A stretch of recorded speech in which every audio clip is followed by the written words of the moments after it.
Goo goo goo goo goo goo goo. Hello everyone. I'm so excited to be back. I know it's been less than a week, but I don't know. It feels like I'm back from like another hiatus. And I'm just like excited. Hello, hello everyone. Hello, hello. There's a lot of greetings and thank yous to go around before we start. But I just finished my vocal warm-ups.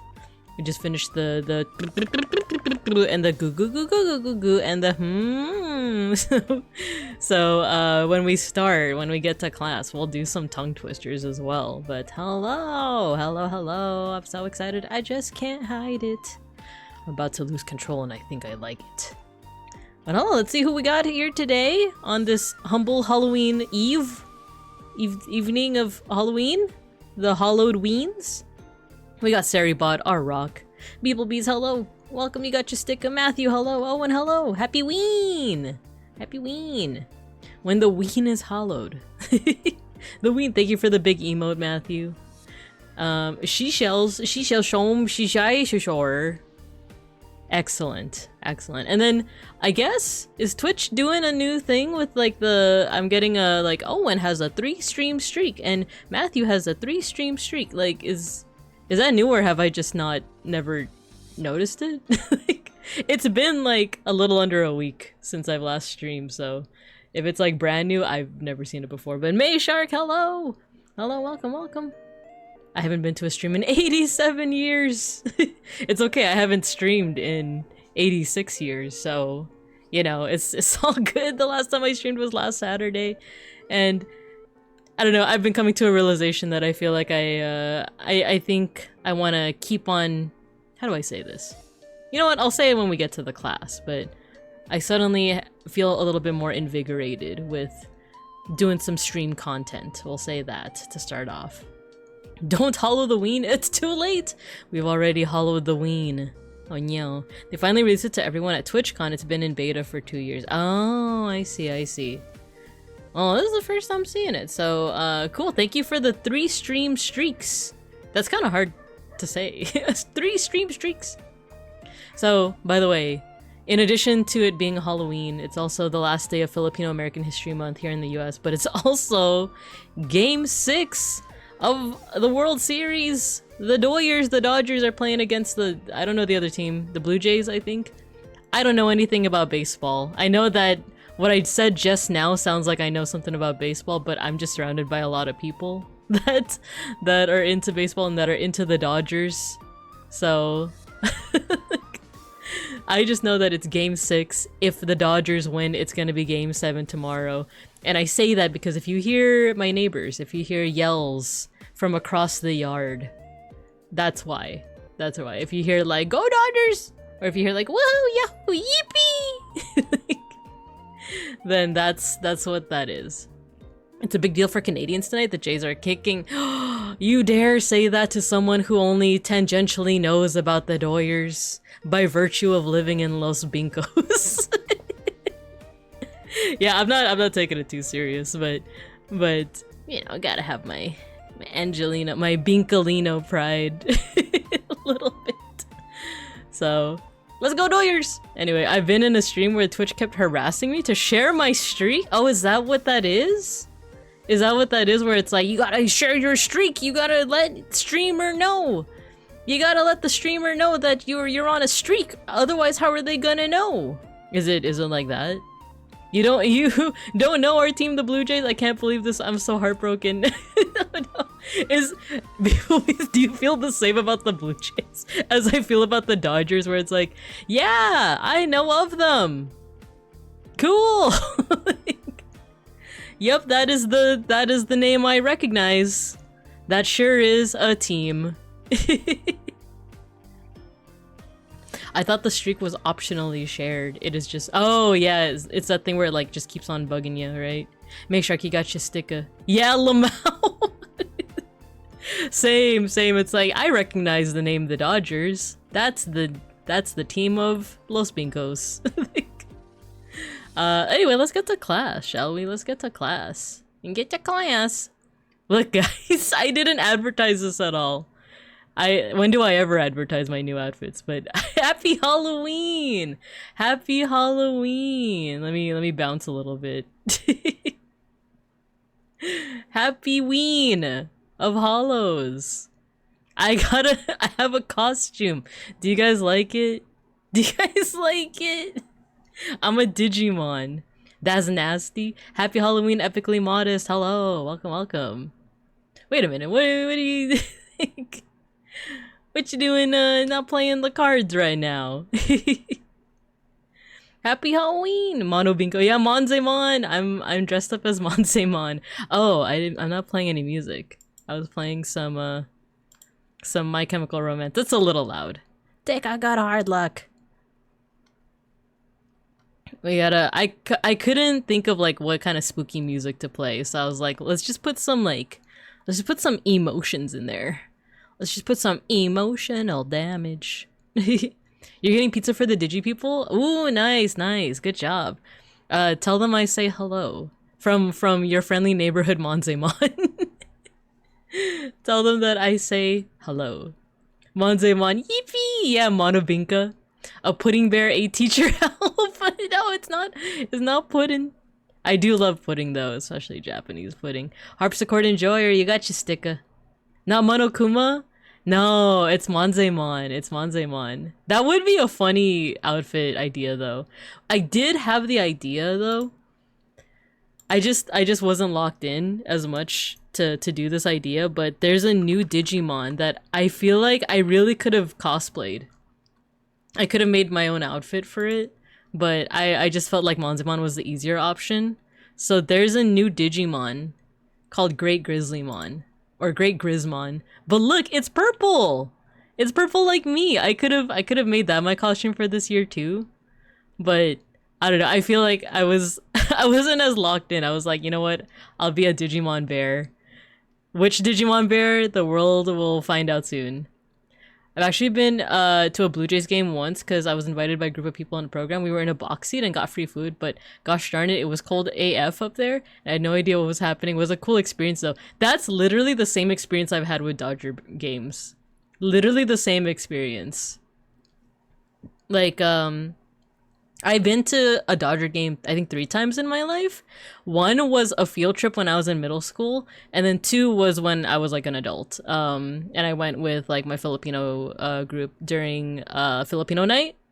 And as well as I feel like a good amount of other people go for the social aspect. And of course, granted, there's people who are there for the baseball. They're there because they care about the baseball, the Dodgers, they want to see them win. You know, they're invested. But I do feel like there's a fair amount of people, myself included, that go because it's also a social thing. Like, it's just fun. It's fun because, like, the drinks are good, if a little expensive. The drinks are good, the food is good, they have vegan options now. And you're just there hanging out. Because I was also, like, we were, like, pretty high up in the like, stadium seating. And I could not tell what was going on. And yeah, the people around me were, like, paying attention. But I was just vibing. I was just there for the vibes, you know? So I completely, like what you just said, beeplebees, 100% agree. Like, it was a cool experience, but I was there for the vibes. Is Ruse a Digimon? Oh, is a Ruse Digimon? Is Ruse into? Oh, you mean this looks like Ruse? Kinda, sorta, actually. Kinda, sorta. I thought that was Grizmon X Antibody. It looks like it would be, right? I feel like maybe this was planned to be X Antibody, because look, there's literally an X. There's literally an X on the chest, and like if you look closely at like the mask, it's hard to see here. Can we?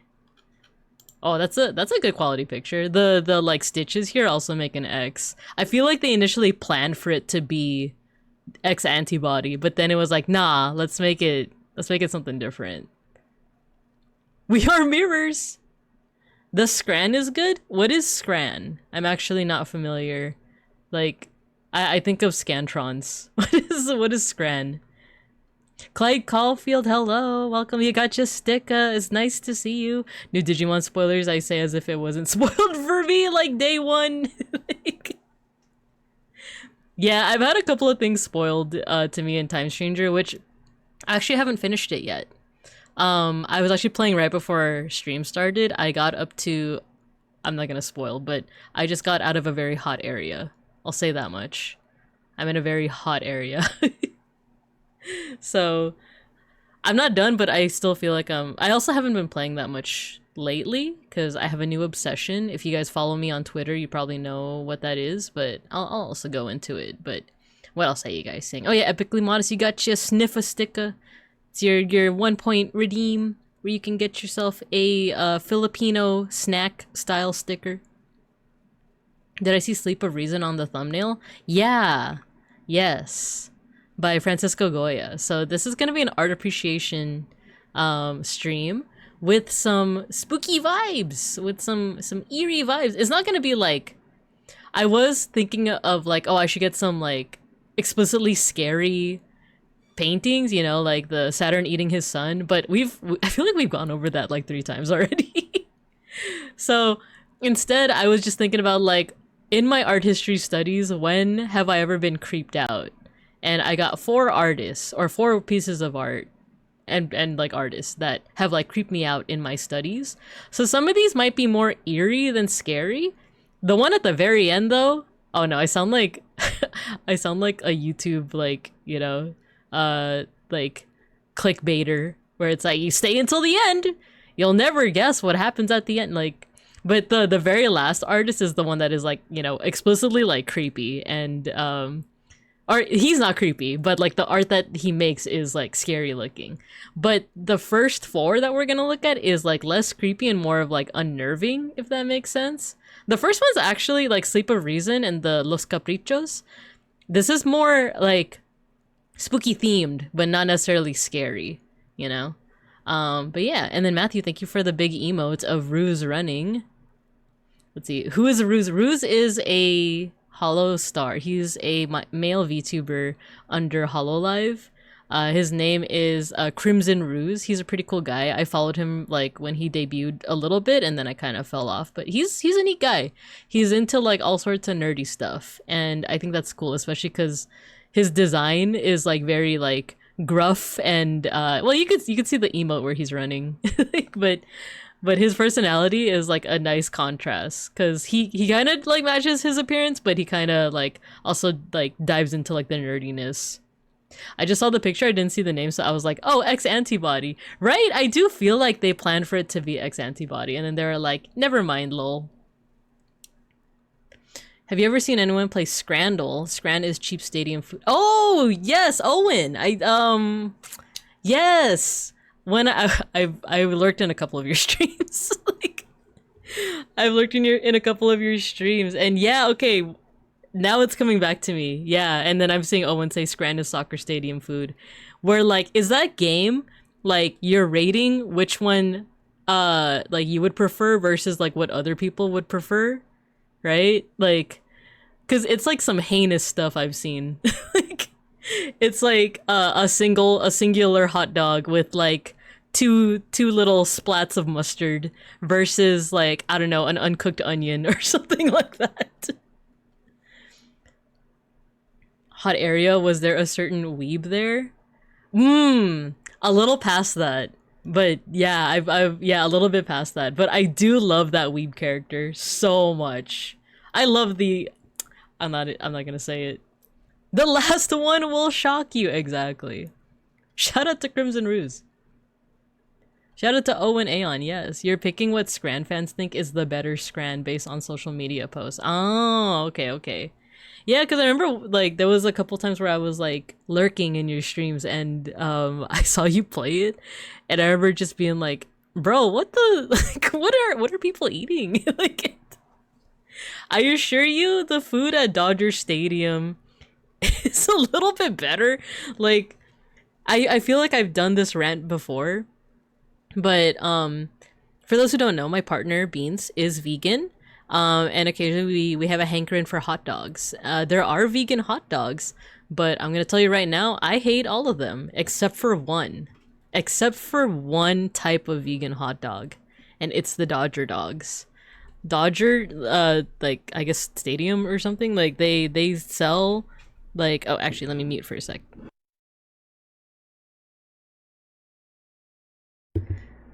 I just got some food. Speaking of, But yeah, so like there's something about a majority of vegan hot dogs that just like I don't like the texture. It like I just don't like the texture. But the one exception is like Dodger dogs. Like the vegan Dodger dogs taste so good, and they have like this like I don't know, just really good texture. It tastes like cooked, I guess. Like it just tastes good. You don't want to eat a whole raw onion in an ice cold stadium box? Can't say that I do. Blessed by Gargura. That was another thing I was gonna get into. I found out that okay, how do raw onions taste to you guys? Is it like, would you be able to take a bite into a raw onion? Because it's one of those things that I grew up with, like I guess like bitter, like I'm very sensitive to bitter taste, and I cannot stand like raw onion or celery, because to me both those things taste bitter. Like they have a bitter taste, and like onion specifically is like kind of acidic in a way. Like if I have like a burger and it has raw onion, it like low-key kind of ruins the taste. But cooked onion is completely different. Like cooked onion, caramelized onion, man, I can't get enough of it, especially like the crunch. But raw onion, I can't do it. And then I just thought that's how it was. And then I had this discussion with Beans one time, and he's like, what do you mean it tastes bitter? Like, and I'm like, what do you mean? It doesn't taste bitter. So it's one of those like, well, at least I don't have like the cilantro gene, because I love cilantro, but is something up with my taste buds, you know? Also, hello folk. Hello. Scrandle has shown worse crimes than a candied onion. I saw small bits of raw onion, but not the whole onion. Oh, you like small bits of raw onion, but not the whole onion. Ah, I see. Oh my god, a bear. Yeah, I'm a Monzemon today, right? Can't unless chopped and made in dip with vinegar and chiles. Yeah, actually, exactly what Mayshark said. I can do like, if it's chopped, and like in vinegar or something. But by itself, nah. I actually love raw onion, but it always has to be with something. Ah, I think that's fair. I like any form of onion, but I don't know about just like chopping into one like an apple. Yeah, right? You digivolve for Halloween too. Let's go. Yeah, exactly. We're matching. I'm a Monzemon and Folk is a Wizardmon, right? We both digivolved. If only I could draw Babinka biting into an onion like Shrek. I mean, you could, you know. I love seeing people's art. That was another okay, I'm like going all over the place before we even dive into our art appreciation. But I mentioned earlier this stream that I don't know, I've suddenly been feeling a little reinvigorated. Not that, I guess I have been feeling like a teensy bit burnt out as of late. Not necessarily burnt out, but because I've had to interrupt my streaming schedule a lot because of like medical stuff or just things coming up, I've been feeling a little like down on myself that I can't stream as much as I used to, because you know, I feel like I used to do like 3-4 a week pretty consistently. And because of like my work schedule switching to like 2 office days, and because I've been going to my Digimon locals, I've only been able to stream like twice or maybe even like once a week. And a part of me is like, oh man, like I feel like I've lost my touch, you know? But I don't know, something just clicked in me today, or maybe it was yesterday or something, where I'm like, suddenly I just have this like this feeling of like, you know what, I want to keep on chugging. I just want to keep on keeping on. I want to like, I might sacrifice a day of Digimon locals, but I want to like up the streaming again. I want to get back to what I was able to do like earlier this year and last year.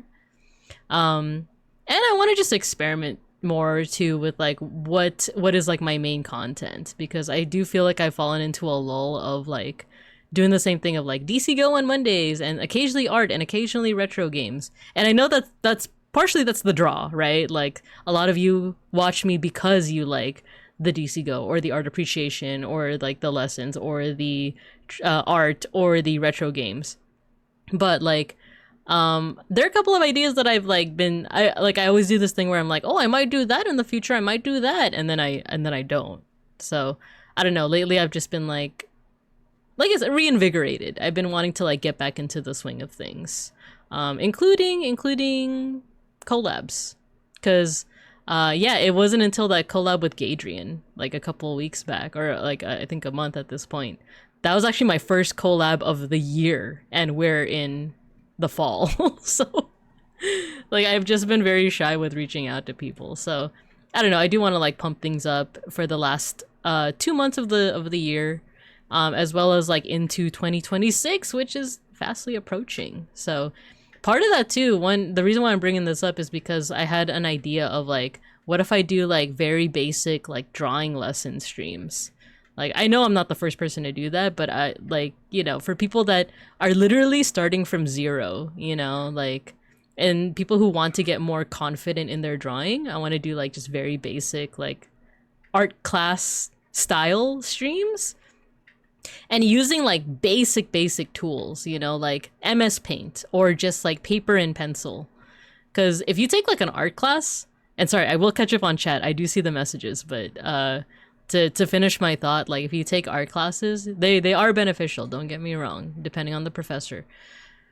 But you do have to like buy certain supplies. Like you have to buy like this gigantic like pad of paper. You have to buy specific pencils that go from like, you know, HB to I'm forgetting the grades of pencils, but it's for a good reason. It's to teach you about like, you know, certain techniques and stuff like that. But let's say that you don't want to or can't take art lessons. It's like, oh, what? Just tune into a Babinka stream or watch the VOD, and I'll teach you how to make some silly, funny drawings, you know? So, yeah, that's what's been on my mind lately. I think that's also partially why, like, at the beginning of today's stream, I was just so, like, excited to be back, you know? Let's see what to catch up on. This reminds me of a clip of a mukbang regretting choosing onions as his choice of food, not the raw onions. One time my mom made burgers and the whole family watched in horror as I, after waiting for everyone to get their onion, emptied the whole bowl of raw onions onto my burger. I couldn't stop laughing because of their reactions, and they were like, you actually have to eat that now. You made your bed, now lie in it. And I was like, this wasn't a joke, and it was very yummy. Well, there you go. There you go. If you like the onions, get the onions. I've been struggling to find the energy to even watch more than a couple of streams a week. Yeah, you know what? That's how I've been feeling like for like, I want to say since like the summer, because I feel like I had like a little bit of reinvigoration after Offkai, after like meeting folks and after like going to panels, and I was like, oh man, this is all like fantastic. I want to like get my head in the game, and then I didn't. And then I didn't, and then it's only now that I'm like, yeah, let's freaking do this. Let's do this. Let's get hype. Get hype, as Owen says. That sounds neat. I'd love to tune in. Yay! Awesome possum. So yeah, I don't know. I think I also just want to battle the onslaught of people getting into AI gen images. You don't need AI to be creative. Green is a creative color. You can do it. I'll teach you. All you need is MS Paint or like a piece of paper and a pencil. I swear. But yeah. Oh man, this is my favorite MCR song because I work with teenagers and they do scare me. Anyway, what was I getting into? Let's see. We still have a little bit more yapping time before we get into art appreciation, because I feel like a couple of things have happened since the last time I streamed. AI, my absolute beloathed, yes, 100%. Teenagers are legit scary, yes, that agreed. Teenagers scare the living ish out of me. They could care less as long as someone will bleed. So darken your clothes or strike a violent pose. Maybe they'll leave you alone, but not me. Yeah, let's catch up a little. This past weekend was Beans' birthday! Yahoo! Yippee! And a fair amount of you wished him happy birthday last time. Thank you for that. And yeah, we had a nice little like datey poo on Friday. We ate at like a vegan restaurant. And thank you, Matthew. I'll let him know. And then afterwards, we had like a family party. And then, on Sunday, It was like kind of like unrelated to his birthday, but just so happened to be after his birthday. But we saw a play. Well, we saw a musical. We saw Hades Town. Yippee! Happy birthday, Beans.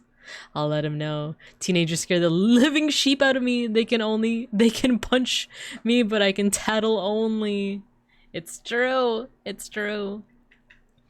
Yeah, we saw Hades Town, which, if you're not familiar, it's a musical. That is based off of like Greek mythology.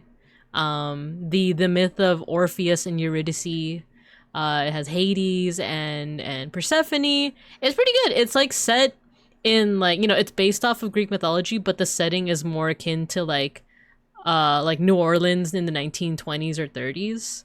It has a very like big band jazzy kind of feel to it.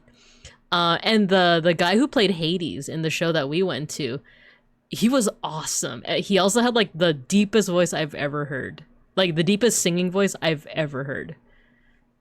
But it was neat. Like I was like, dang, bro's got pipes, you know? Like he was belting it. All of them had like amazing voices, but it was just super like impressive to see the Hades because his voice was just so deep. It's like if you guys watch like Hollow Stars, it's like Shinri. Like imagine him just like belting it, you know? I know nothing about Hades Town except for the song Why We Build the Wall. That song, very topical. Yeah, I will say that the song feels like very kind of out of nowhere when you watch the play, but it is, I do feel like it is like because it's so topical. Was he shaking the ground with his bass notes? Kind of, sorta. It was awesome. So it was cool. We both really enjoyed it. And we had like we were able to also like adventure a little bit around Los Bincos that day as well. So that was nice. That was fun. Oh. Sorry, we're laughing because me and Beans heard like a sound behind us, and he got like a balloon for his birthday, and it's a gigantic cat balloon. And I probably should take a picture and show you guys. But our room is full of mirrors, so but it's also funny because it's a giant cat, and it's also kind of sad because it scares our actual cats from like coming into the room. Like they'll come into the room, they'll see the balloon, and then they'll scatter. Your room is full of mirrors? Not really. It's like our room is very small, and we have 2 closets, but the doors of both closets are also mirrors. You live in a barefoot house. No. That would be funny, but no, there's like, it's not every surface is like covered in mirrors, but like it's like 2 walls. 2 of our walls do have mirrors on them. And then I feel like, should I like draw out the the geography of our room? Maybe not, but at the very least it is feng shui safe. So like we don't have like the foot of the bed pointing towards a door and or a mirror, you know? So it's still feng shui. So cuz yeah, if the whole room was full of mirrors, that would be like actual hell. Gala Hughes, hello. Your costume's so cute, hands you a BBQ brick. Thank you for the BBQ brick. Thank you. Yes, I'm a Digimon today. I'm a Monzemon. I'm a little teddy bear. Barda Wolf, hello. Should bears even eat Halloween candy? Maybe not like the bears you guys are used to, but like I would gladly accept candy. I know I should be watching my sugar, but like I will accept the candy. You guys got some candy? I don't have candy for you, but do you guys have candy for me? But yeah. What was I talking? The balloon has asserted its dominance just by floating. Yeah, it's like very large. I think that's why it's so funny. I know Far Cry 5 has a diabetic bear as an animal companion. Is that the one? Is it named Cheeseburger? I know that there's a game where there's like a bear named Cheeseburger, and I just thought that was like adorable. Treat? Treat? No treat. Treat for me, not for you. My presence is the treat, isn't it? Treat? Yes? Yeah, Cheeseburger the bear. I didn't know he was diabetic, poor guy. Oh, hey, no. Why? None of those are candy. Those are all fruits. Those are all nature's candies. I want actual candy. Give me like a Kinder egg or whichever version of the Kinder is banned in the US.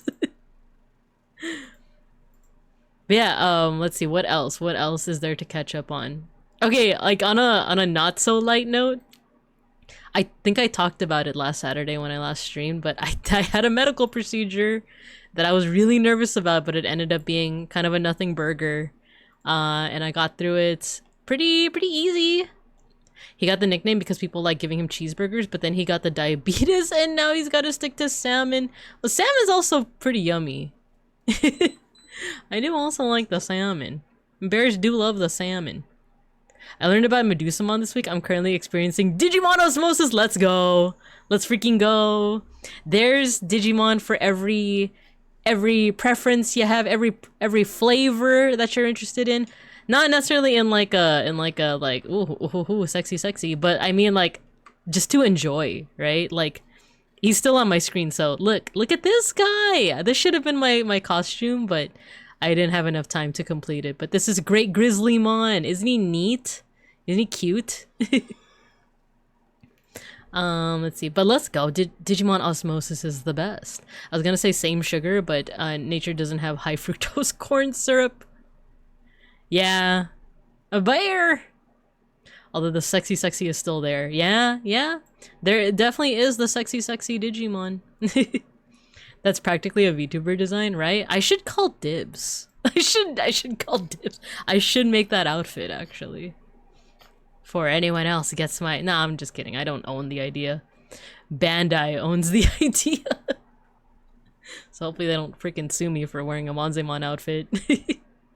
Oh yeah, so I had a medical procedure on Monday, and I was nervous not about the procedure itself, but I was nervous about going under anesthesia because I had never been under anesthesia before. Even when I got my wisdom teeth taken out, I was numbed, but I wasn't unconscious. So I was just scared, like, oh, what if, you know, I have like some kind of reaction? What if it doesn't work on me? You know, all those things. And then all of this nervousness was for naught because the, you know, I went to the surgery center. I told them like, you know, what surgery I'm having, and they had my paperwork and everything. And then like the nurses were very nice. They're like, oh, you're gonna be fine. The anesthesiologist was like an older gentleman, and he was like, you're gonna be fine, sweetie. He did sweetie me, but you know, it's whatever. Like, you're gonna be fine, sweetie. Not in like a flirtatious way, but you know how like a grandpa would, I guess, say it to like their grandchild. It was more like that, but he was like, you're gonna be fine. And then they wheeled me into the room, the surgery room, even though it's not a surgery. And then the anesthesiologist is like, all right, you're gonna go to sleep now. And was it Folk who was like, they made you count backwards from 10 and you made it to blah? That's very much what happened. I was like, they're like, okay, you're gonna go to sleep now. You might feel a little bit of pain because of the IV in your hand, but you're gonna go to sleep. And I was like, ow. And then I woke up like like 10 minutes later and it was done. Like, so yeah, for those who aren't aware of like what an endoscopy is, basically it's they put like a flexible like almost like a wire with a camera at the end. Like basically they put it like down your throat to investigate what's going on inside. And I apologize if that description is a little graphic, but they do that. But you do have to be unconscious for it. And then they do also put like a mouth guard on you to, one, keep your mouth open, and two, to protect your teeth. So the nurse put that in my mouth first, and then the anesthesiologist said like, you're gonna go to sleep. I went to sleep, and then a couple minutes later I started to like wake up, and I realized that the mouth guard wasn't in my mouth anymore. And I was my first thought was like, oh no, it fell out. And like I guess I thought that the procedure was still happening, right? I don't know, like your mind is all woozy at this point, right? So like my first thought was like, oh no, like the mouth guard fell out. And then I actually woke up and I was like in bed. Like I was like in the like I was like you know, facing the right direction in the in like the hospital bed or whatever, the gurney, I guess. And it was done, basically. And I felt like a little bit of discomfort in like my belly, but otherwise I was fine. Like I wasn't super groggy. Oh, Orlando, hello. Is that Babinkamon? It is. I'm in my costume. Angewamon, Lady Devimon, Mastamon, Lilithmon, Sistermon. Yeah. And Medusamon. Cinderellamon. Oh no, Cendrilmon. All of the mons, you know. But yeah, it was like such a nothing burger, and I don't know why I was so panicked, you know? In fact, the most annoying part of that whole procedure wasn't going under anesthesia, it wasn't the operation, it wasn't anything like that. It was the IV. It was the IV because I have what's called like rolling veins or roaming veins. It was something like that. But basically my veins are apparently like pretty deep in my like arm. So whenever I need to get an IV put into me, it's very hard for them to find like a vein in my arm, so they have to use my hand. And let me tell you, that hurts. that is hurted. It hurted bad, and like it's even worse when like even just getting it inserted hurts a lot. But when, like I said, when the anesthesiologist like put in, I guess, whatever fluid it is to make you fall asleep, you do feel it. Like I felt it through my hand, and that it hurt.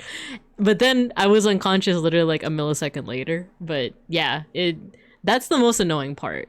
Like the anesthesia, the actual like procedure was like a nothing burger, you know. You had a better reaction to anesthesia than I had like a decade ago. Nothing major, that's just a slight incident. Oh no. Oh dang. Hope you're fine now. That reminds me of the time the nurse missed the vein 7 times that I got hospitalized. No, dude. Yeah, that's like one of the first times I like went to the ER because of like the gallbladder pain. I don't know. I didn't count how many times, but it did take them a while to put the IV in me, and I was like, dude, like this hurts. Like every single time, it freaking hurts. The pressure is the worst part. Yeah.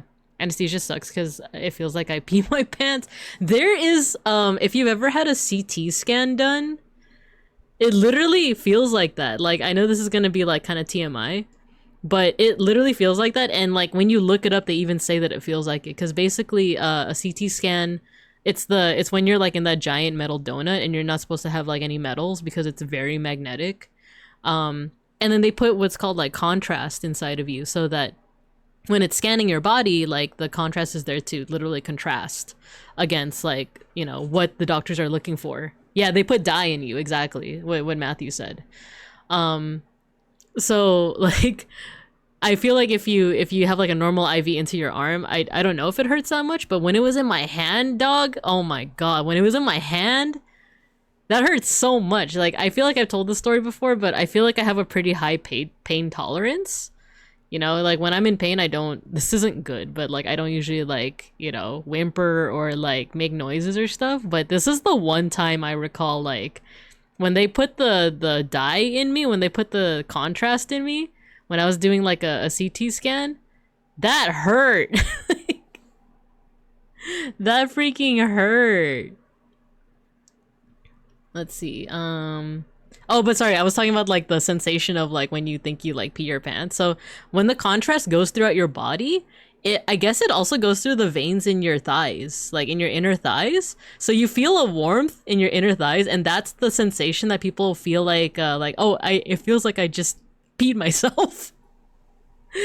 And it's like, no, you didn't, but it feels that way because it's going through the veins in your like inner thighs, basically. And it's just like a sudden like warmth throughout your body. So it's like, oh no.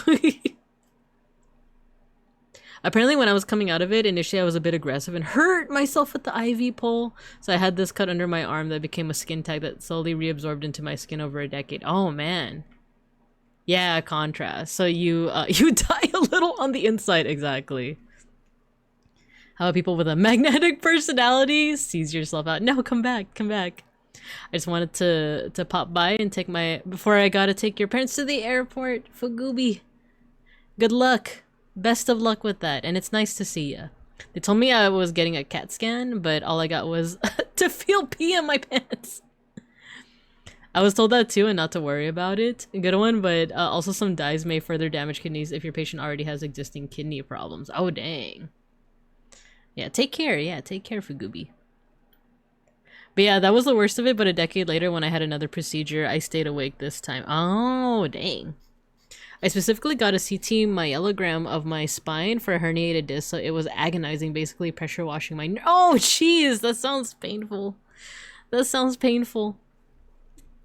Let's toast to, well, I don't have any drinks.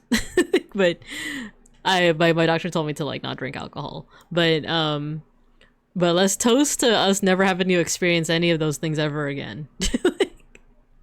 So, you know, clink. I do have a cup right next to me, and I do need to drink my water.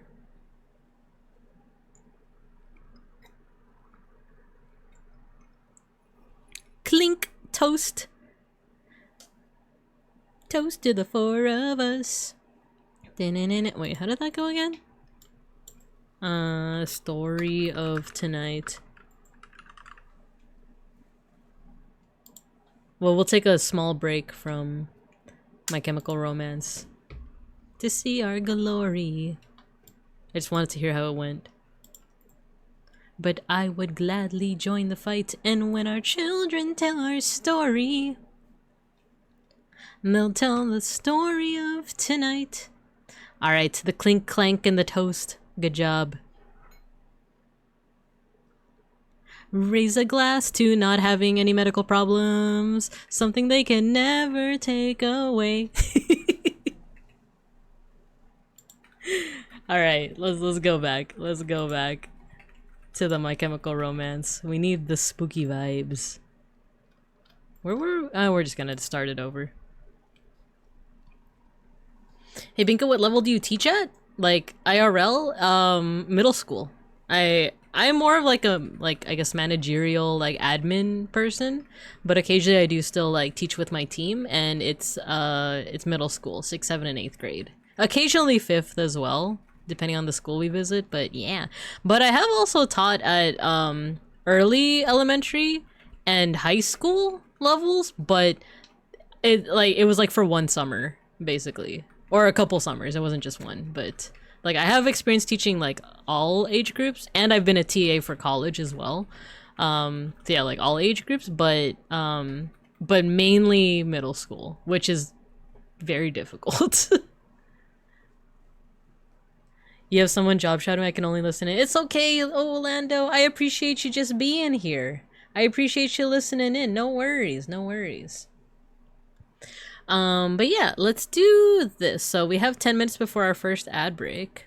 I was just wondering if your school did anything for Halloween. Oh, so my job, I don't like, I don't have like a set class. I am like a visiting teacher. So I work for an organization that visits different schools, and we're basically guests. Like we have to like get, we either like go to the class, like the teacher's classroom, or we're able to, if the school is big enough, they give us a classroom to just like rent out for like a couple of days, and then we offer students like art, basically like this, like art appreciation, like art history, and like art making workshops for kiddos, and then they go back to their regular teachers. So we only see these kids like once or twice, because we have like two parts of the workshop. So yeah, we only see them twice, and then we never see them again. Though sometimes when we come back to a school, we do see the kids again.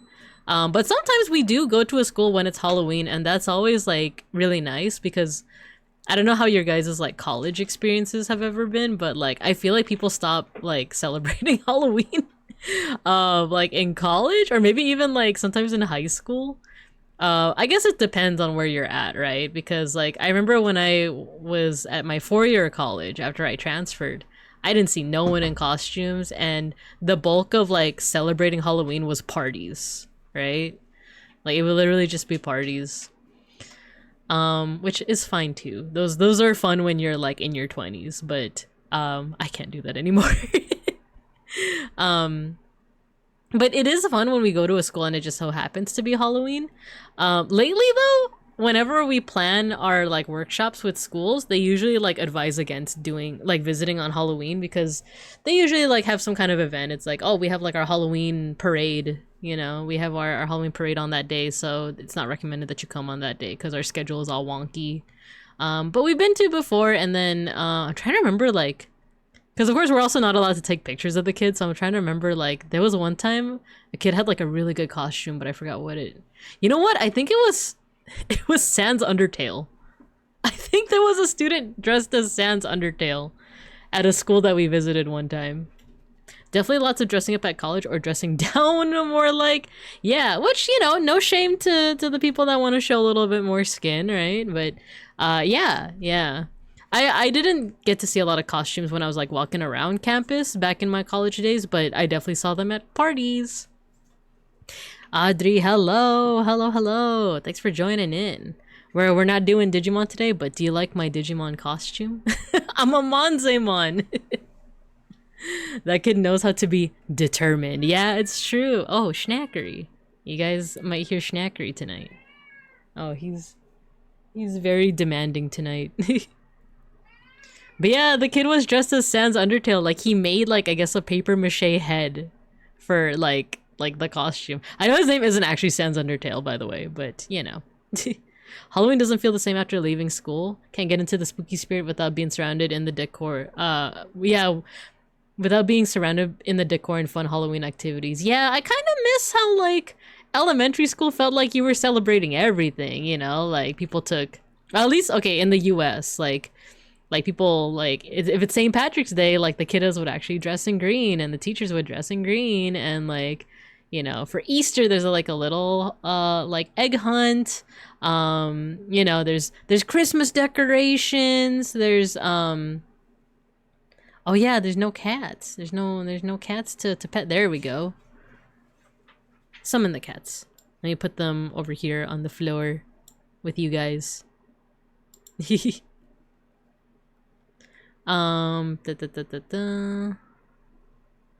yeah, I liked how like at least in my elementary school experience, it felt like the holiday, like there were holidays that were celebrated. There was always something happening, right?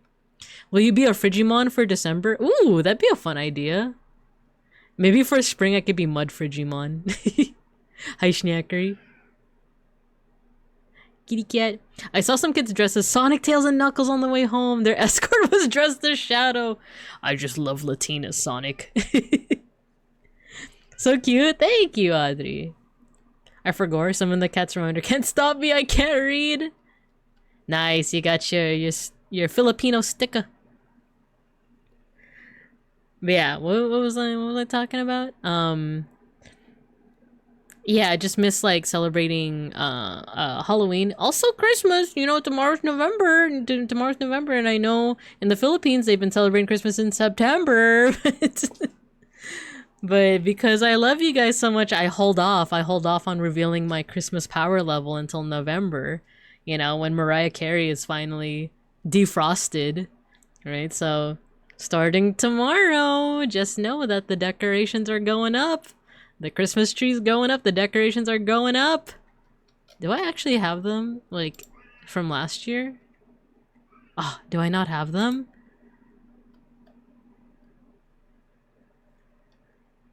Where's the decorations? I don't think I have them. I have to set them up again. I have party decorations. I have party decorations, but I don't have the Christmas decorations. Philippines!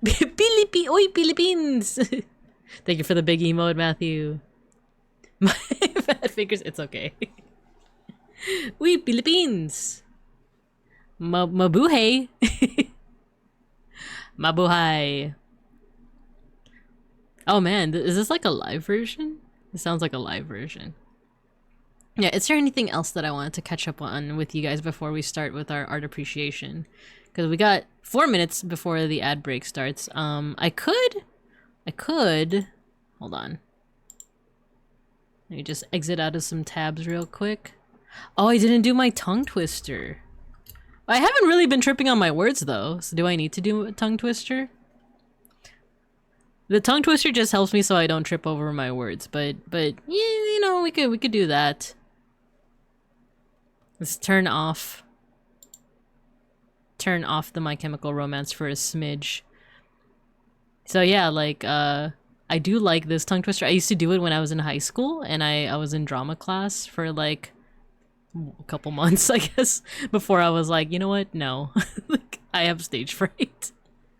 And don't get me wrong, there's lots of actors who do actually still have like stage fright, but they act like despite it. But anyway, that's neither here nor there. But in order to help with my enunciation, I'm gonna do a tongue twister called it's a song, but it basically is a tongue twister.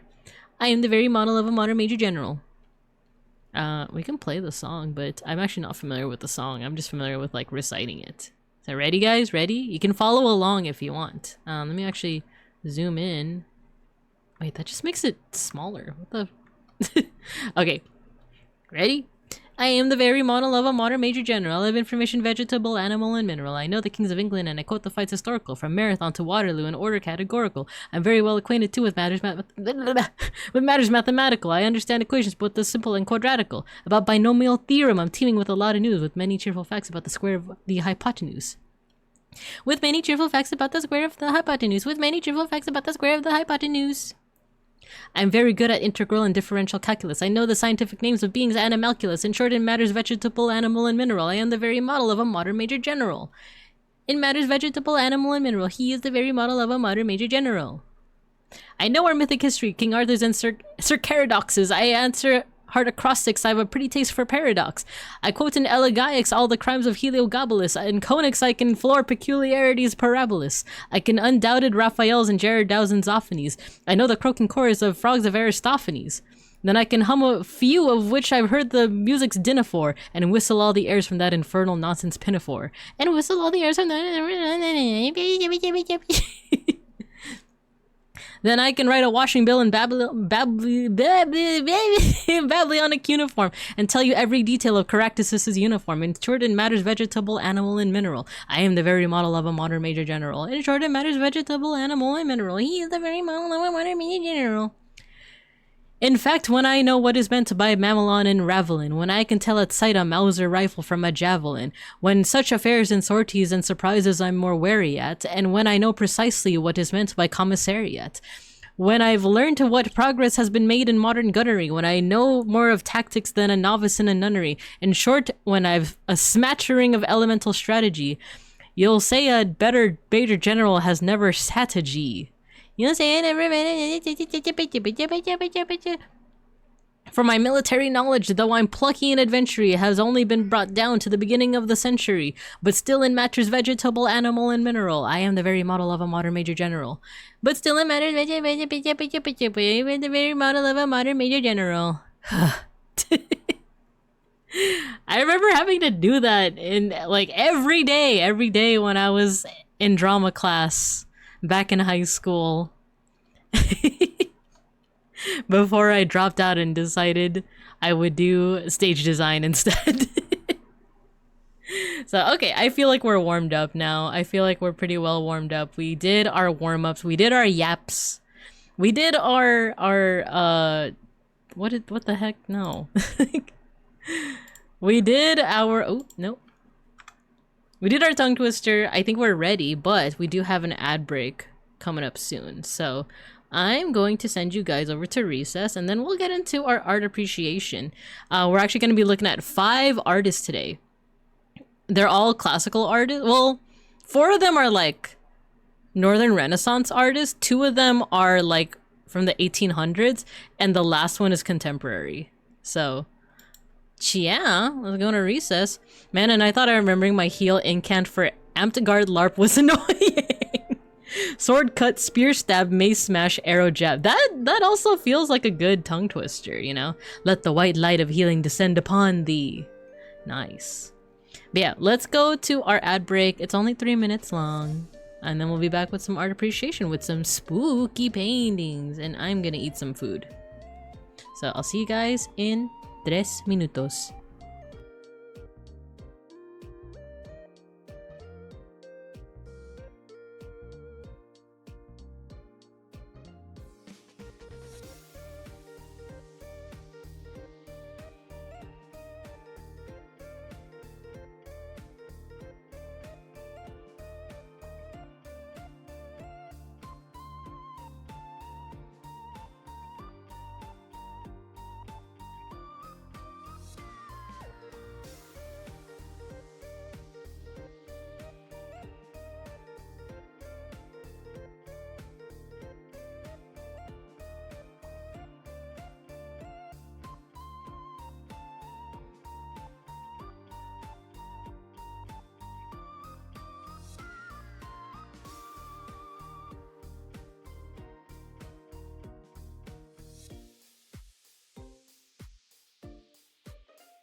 Okay, we're back.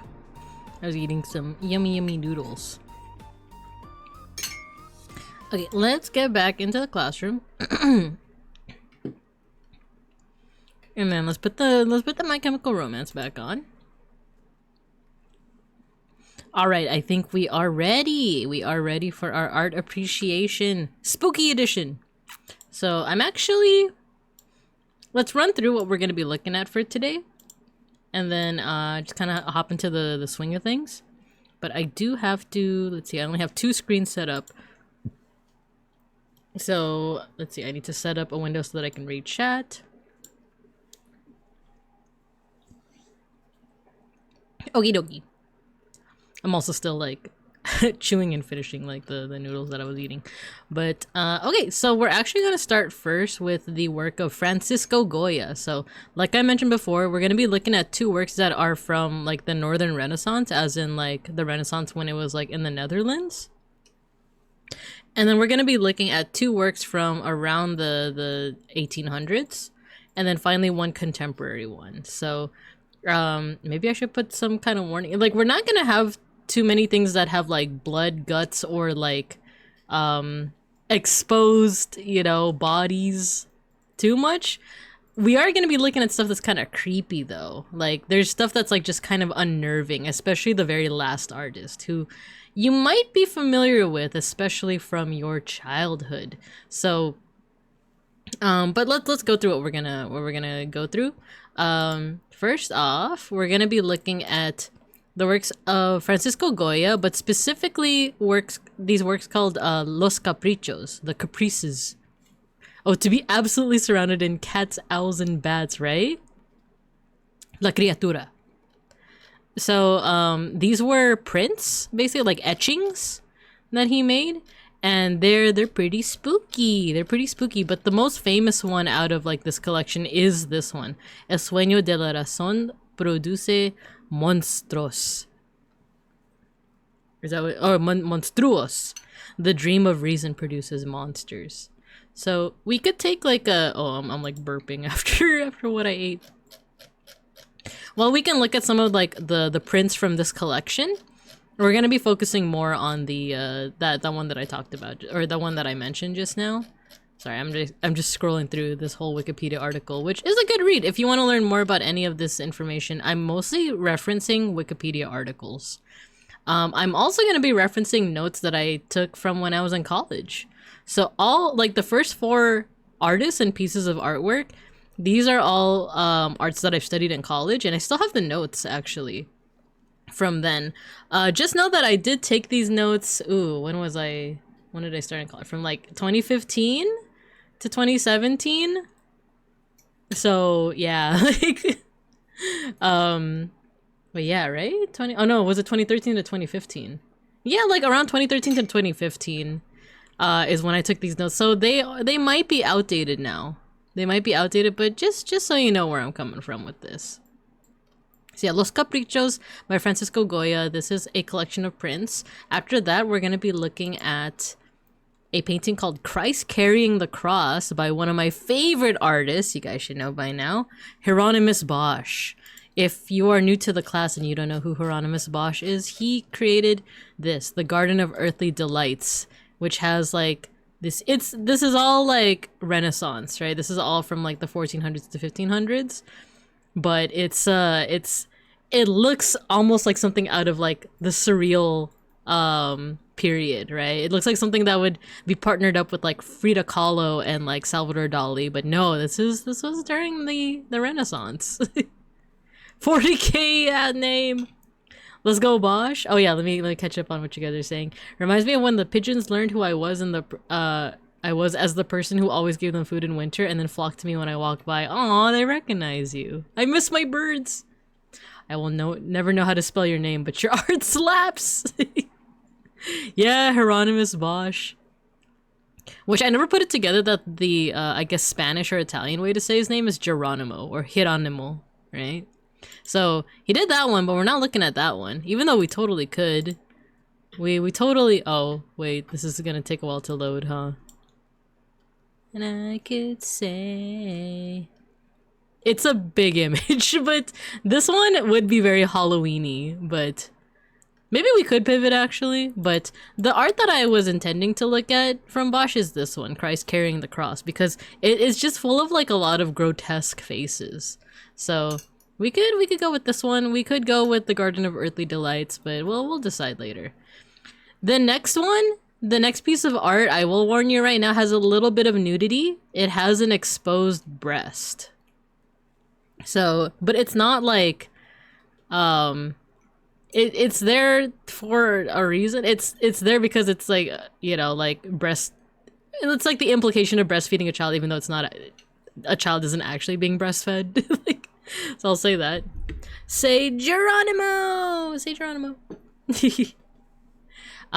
So the next work that we'll look at after Christ carrying the cross is a work called the Mayloon Diptych. This isn't the one with the exposed breast, though it does have a guy whose head is bashed open.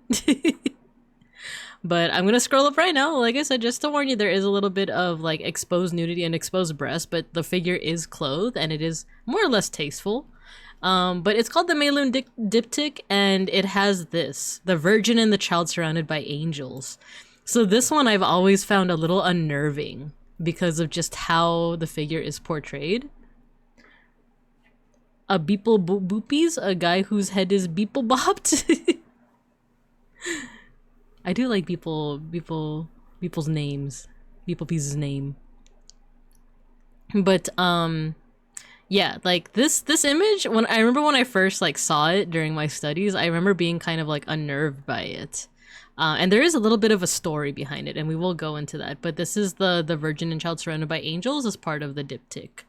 We'll go into a little bit more detail. Once again, like I said, exposed breasts, but like in my opinion, like kind of tastefully shown. And then the last like classical artist that we're gonna look into is this guy, Henry Fuseli, or actually, how do you say this? Fuseli or Fuseli? Fuseli. Wow, that's so. Girl, what's up with your boobs? Right? This is another art. So, Goya and Fuseli, or Fuseli. I studied them in a class that's just called like Baroque art since the 1800s. And his art is actually like very beautiful, but he's also made some artworks that like the way he draws faces sometimes can be kind of unnerving. And he's also the person who drew this, the Nightmare. So you might or might not be familiar with this painting. It is supposed to be like a manifestation of like the nightmare, right? Like a mare being a horse, you know. I actually don't know if that's the actual etymology of the word nightmare. Like it's a horse that comes in the night and gives you nightmares, right? But I've always been like so interested in this painting because the horse is just like drawn so like creepily, and then there's like this little troll that's on top of like this woman experiencing the nightmare. Like I said, we'll go into a little bit more detail, but there's like other works that Fuseli has made that have just like unnerved me. Like I won't say give me the creeps, and all of these works, I don't ever mean to imply that any of their works are like creepy or, oh, thank you for the pet pickles. The art pun. I love how vibrant but dark the colors are. Yeah, like I don't mean to imply that any of these like are bad in any way. They're masterful. All of these artworks are masterful. But there's something about the way that the figures are drawn that is a little unnerving to me personally, and I think you might agree. He knows, like, he's really good at drawing like ephemeral ghostly images, and the way he portrays like facial expressions in my opinion is really good. Like look at this. Like this person just going shh and this person just like you know, like this Fuseli like has just a really good handle on how to draw like ephemeral beings. Lady Macbeth seizing the daggers. There's a couple here that like I remember when I was studying it as a kid, I was like very unnerved. Oh, you know what? I think this one might be one that we'll look into because there are creepy children in this one. They're creepy figures. There's something eerie about them.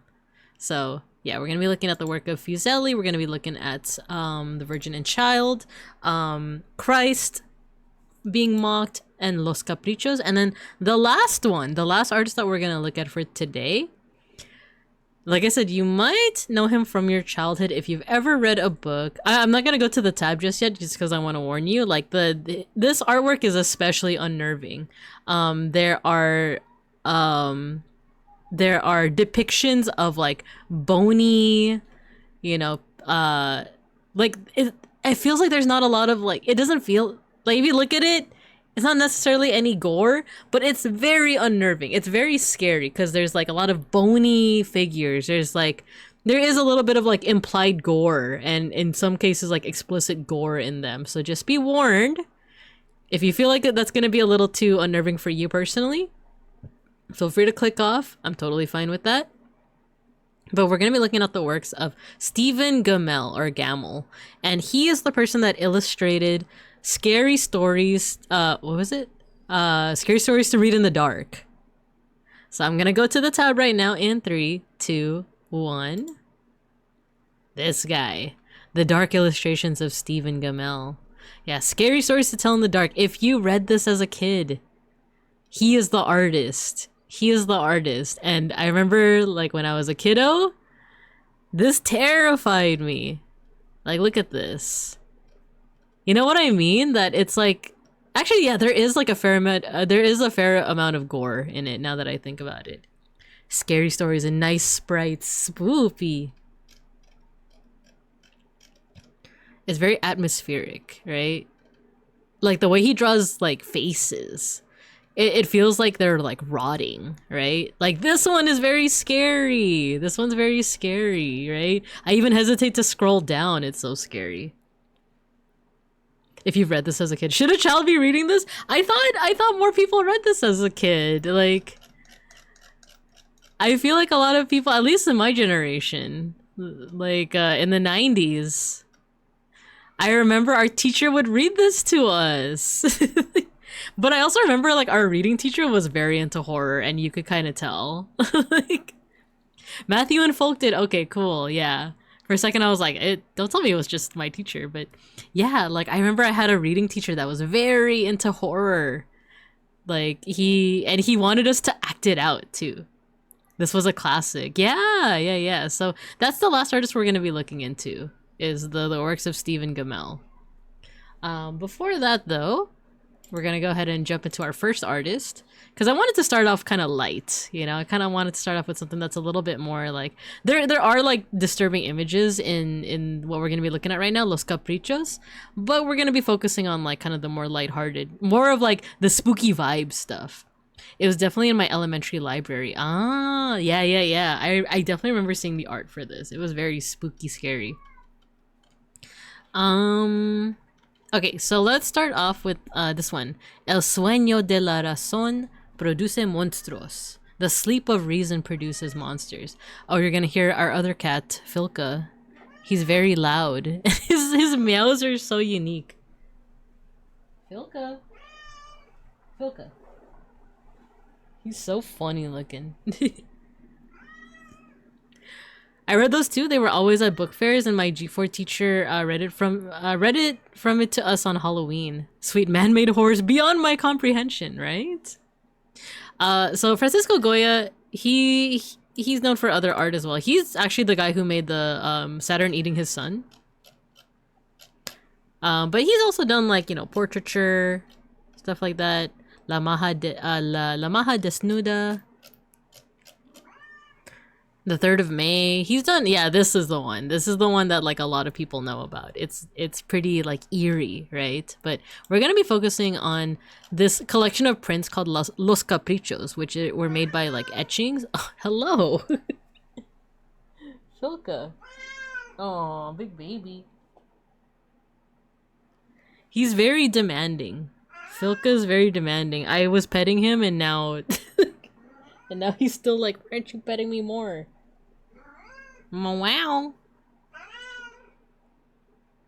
Meow. Yeah, when Filka meows, he sounds like he's saying like meow. So you guys might hear that in the background, all right? Okay. Inspiration for Babinka devours her cubs. No, I haven't devoured any cubs, as far as you know. Wow. Okay, so yeah, let's go to.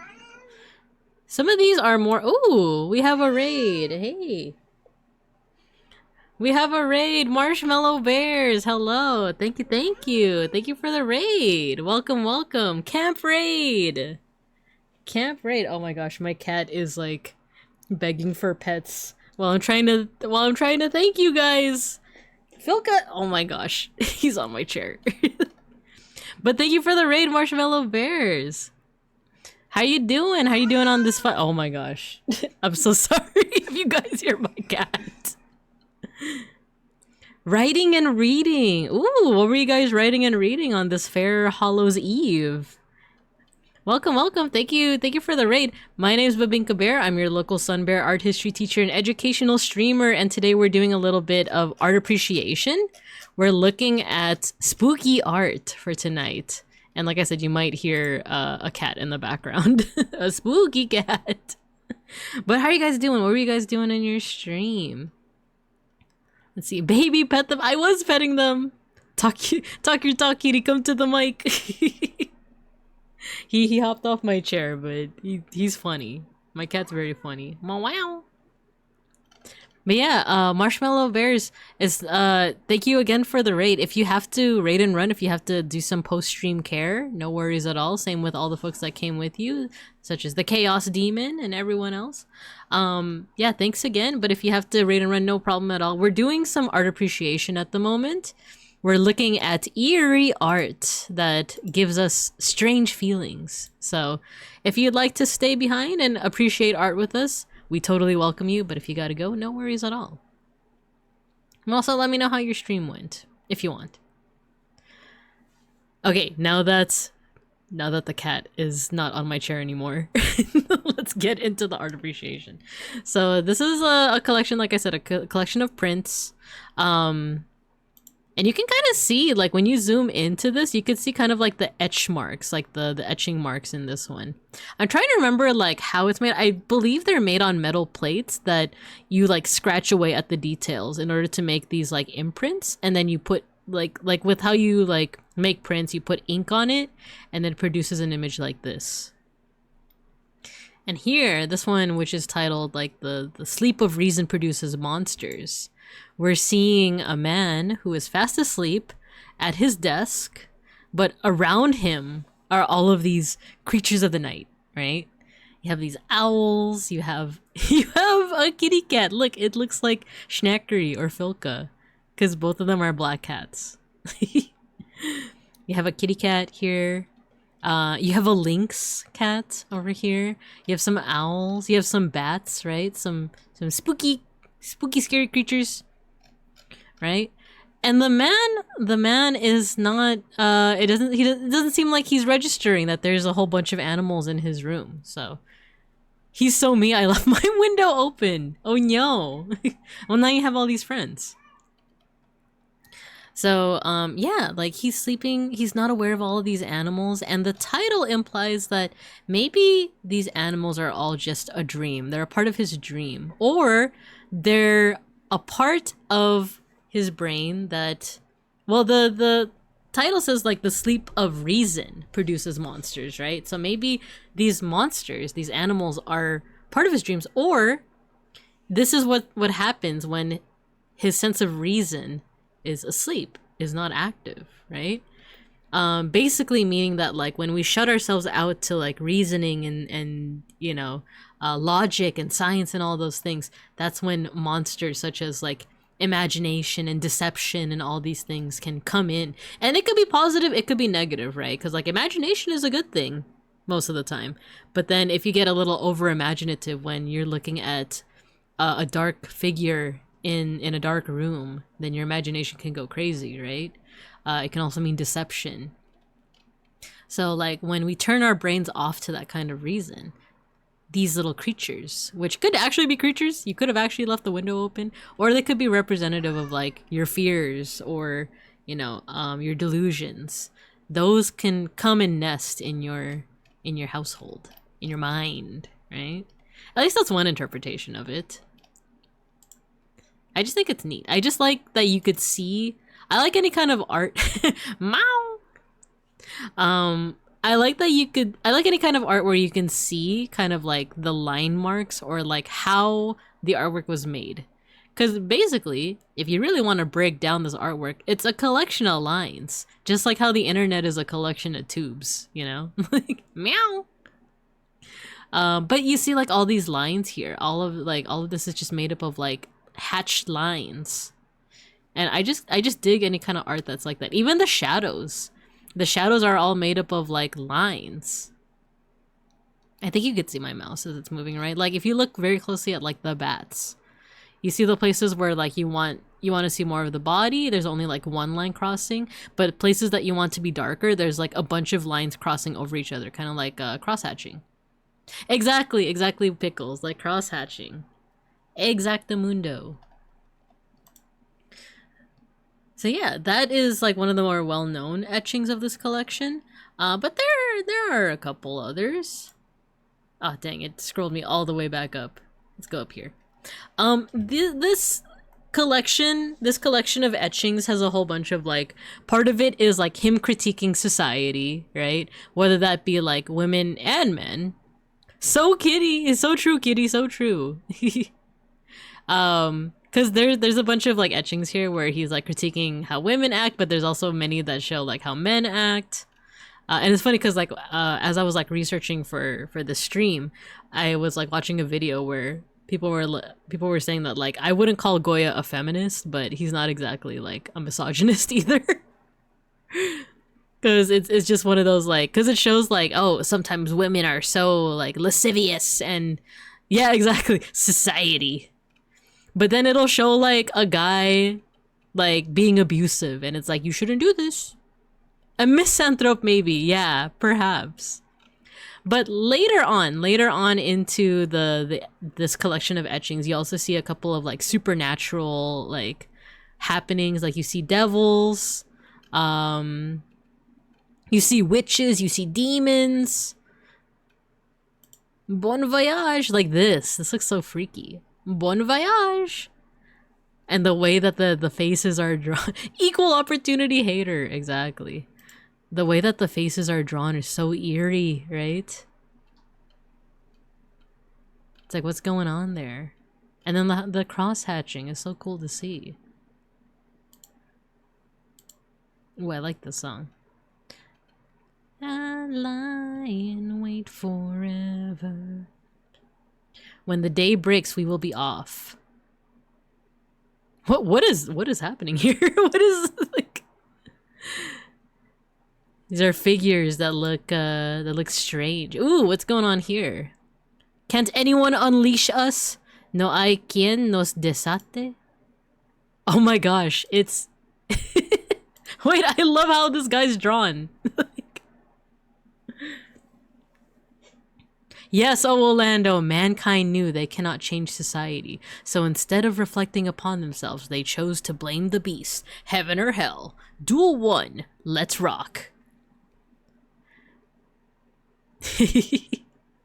Try to think of like a song that I'm a clad Burb. What is like actually happening? Like I didn't look at all of these prints when I was in class. So some of these I have like no context as to like what's happening. But you know, we can observe. It looks like this poor woman is like, and I guess her companion? No, actually she has a rope tied around her and it looks like this guy is like maybe trying to abduct her. But then there's also this bird. There's also this owl that is like terrorizing, I guess, or maybe it's just the woman. Maybe the bird is like symbolic of the man who's trying to like kidnap her. Because that's what it looks like. She has like a rope tied around her waist and her arms are up. And she looks like she's in distress. But they found beauty in the lives of the beasts and couldn't lie to themselves about it. Heaven or hell. Dun, dun, dun, dun, dun, dun, dun, dun, dun, dun, dun.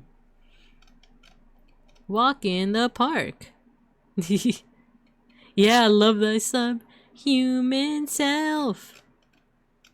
But yeah, I'm just enamored with how the bird is drawn. I do have some notes about Los Caprichos from my old class. Let me see if I can look through here to see one that might be a little more interesting.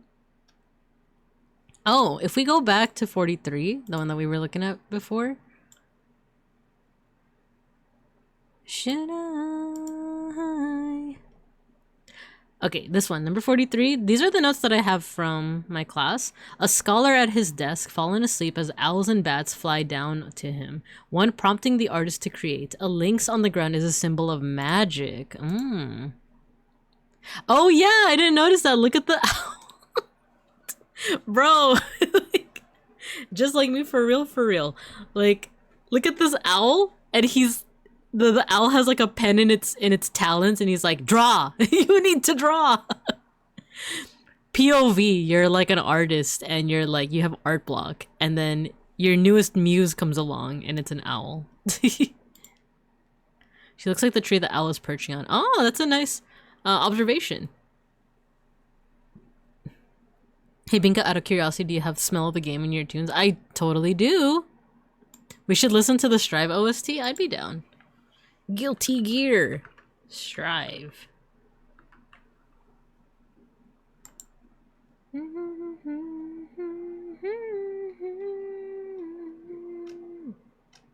Why isn't Smell of the Game the first? Oh no, it is. It is. Here we go. I was like, why isn't Smell of the Game the first song? He looks like Gigi Marin's pet Popo. Aw, the Duolingo bird got a second job. Bro, the deadline's in 2 days. Yeah, exactly, right? Why are the gears so guilty? It's a question that plagues us all, really. Me to myself, I have 4 hours to complete 10 days of Inktober. Just get some inspiration from your friendly neighborhood owl, right? The Duolingo owl. And then this lynx is a symbol of magic. What other notes do I have here?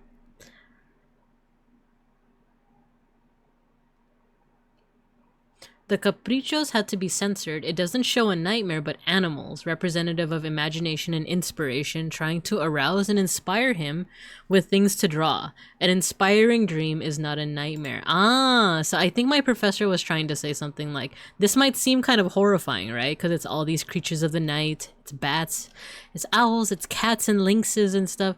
But is it really a nightmare if it's inspiring you, kind of like this owl over here, if it's inspiring you to create, right? So many games and we still have no idea. It's true though. It's true. So yeah. Is there any other of the caprichos that I want to look over? I'm just gonna do a quick read through. Ooh, there's a school-related one. This one might make you want to rebel against the sun bear. Number 37. Number 15. Number 37. Si sabra más el discípulo. Might not the pupil know more? So, my notes say this. A parody of teachers with their students asking a question that prompts the title. So what this is saying is it's us. Like, it's just like us for real. This is me. This is me teaching you guys how to read.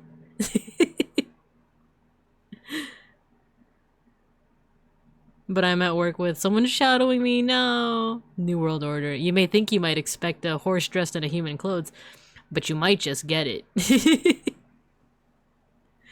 Can't wait for the next game where the gears go to therapy, right?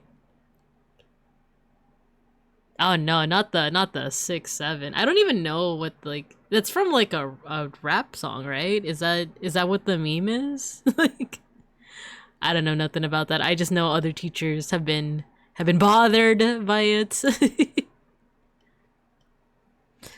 And then what else? Any other caprichos before we move on? Let's see. We had some with goblins.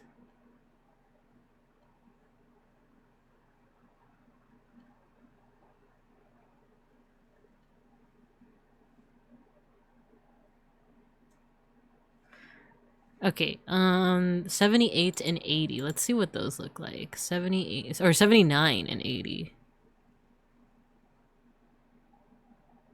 Oh, these are the last ones. Oh, this is just the end of the story. No one has seen us. Basically, it's a bunch of spirits that are celebrating that, like, no one has seen us on this All Hallows Eve. We've gotten away with it. I literally never read or written in my life before, and I refuse to start now. Oh no. Wait, that's actually correct. Oh, are you talking about like the 6/7 thing? Yeah, it's, I know it's from like a rap song, but I just know that like a lot of teachers are not very pleased by it because it's very interruptive. Not saying that that's what you're doing, but like I've just heard stories. But yeah, so this is, if you're interested in some like social commentary, but also some like whimsical like horror, like mildly horror themed, you know, things, check out Los Caprichos by Francisco Goya. And actually, if you want to check these out for yourself, I'll actually put it in the chat. Still my heart is blazing. Don't need a new world order, you.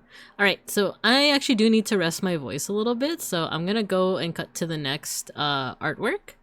But I'm gonna take a little bit of a voice break, if that's okay with you guys. I'm just gonna take like a water break, but I'm gonna leave this painting up for you guys to observe as it's the next thing that we're gonna be looking at, alright? It's from the edits that use the song. Oh, okay. I see. But yeah, I'm gonna just take a water break right now. But I'll be back and we're gonna talk about this painting. It's full of a lot of grotesque imagery.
Okay, I'm back, but Beans, it's because Beans is gonna get the water for me, so I might mute again once he gets back. But I also wanted to take a bite out of the noodles that I have, but just to catch up on chat. I know that Clyde said that they gotta go, right? So I gotta go to bed soon, early morning tomorrow. Good night, all have fun class. Thanks for stopping by, Clyde. I appreciate you. And then beeplebees said the way I immediately got flashbacks to teachers being frustrated at memes when I was in school. Time is a flat circle. It really is, though. It really is. It's the Jesus. The song reminds me of Enter Sandman. Yeah, I think I love the soundtrack because you can kind of see a lot of the inspirations. Good night, Fortnite. Dianork, hello, hello. You got your sticker. Happy Halloween, Binkus and Cubs. I'm summoned by the Guilty Gear BGM. Exactly. So I was reading over my notes for this artwork, and I'm like starting to second guess myself because I do like how grotesque the faces here are, but it is a bit of a product of its time in that there is a smidge of one Islamophobia and a smidge of anti-Semitism in this one. So, you know, I think like it does need to be said because that is like kind of like the that's kind of just how it was in like parts of medieval like Christendom, I guess. And it's kind of like what you know those like Tom and Jerry cartoons that have like the mammy figure, and then in later showings like there's this decision of like should we censor it or should we keep it in, because that just shows like how the culture was at the time, you know, and like covering it up and censoring it might be as harmful as like the actual like intent of it, you know. A 2-for-1 package deal. Yeah, you know, like that's kind of like what's going through my mind right now is like the real horror is bigotry. Exactly. So maybe that is a good reason to actually go into this. Like, so yeah, like there is a little bit of like a little bit of both actually, because this painting is called Christ Carrying the Cross. It's by Hieronymus Bosch, who is a Netherlandish, or I think Flemish. Don't do what Dumbo live action did. What did? Oh, never mind. I was gonna say like, wait, what did they do? And I'm like, oh, never mind. I know exactly what you're talking about. But yeah, so this is by Hieronymus Bosch, who like he is definitely very used to drawing like kind of like hellish, like grotesque imagery. Looney Tunes moment, exactly. But this is supposed to be depicting a scene of Christ, Jesus Christ, superstar, as he's going to become crucified. He's going to his death, basically, and resurrection, for those that believe. So he is surrounded by people who are mocking him. There are a couple people who are not mocking him.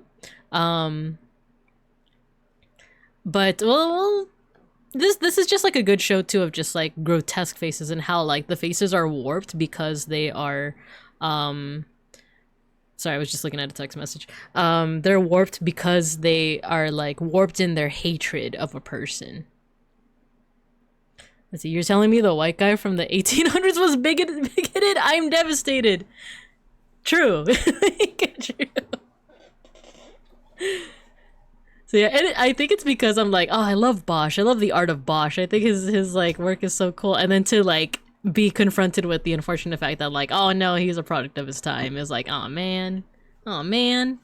Oh, I just got my water, so actually let me take I'm just gonna mute for a couple of seconds to take a sip of my Wawa. Stay hydrated.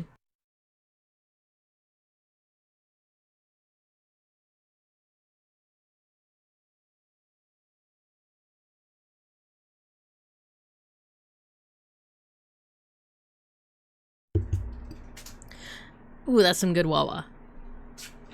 But yeah, so if we take a closer look at it, go ahead and just take it in. Like, take a look at what you see. We see like Jesus Christ here. You could tell who he is because of the crown of thorns, and he's also carrying the cross that is like diagonally like bisecting like this quadrant, right? Like this part of the painting. And then he's surrounded by all these figures who are basically mocking him, and a couple who aren't, a couple who are just kind of there, but well, we'll go over that. Damn, Bosch, you really boshed this one up. I'm gonna say it, I think the warpness of the people reminds me of AI generated art.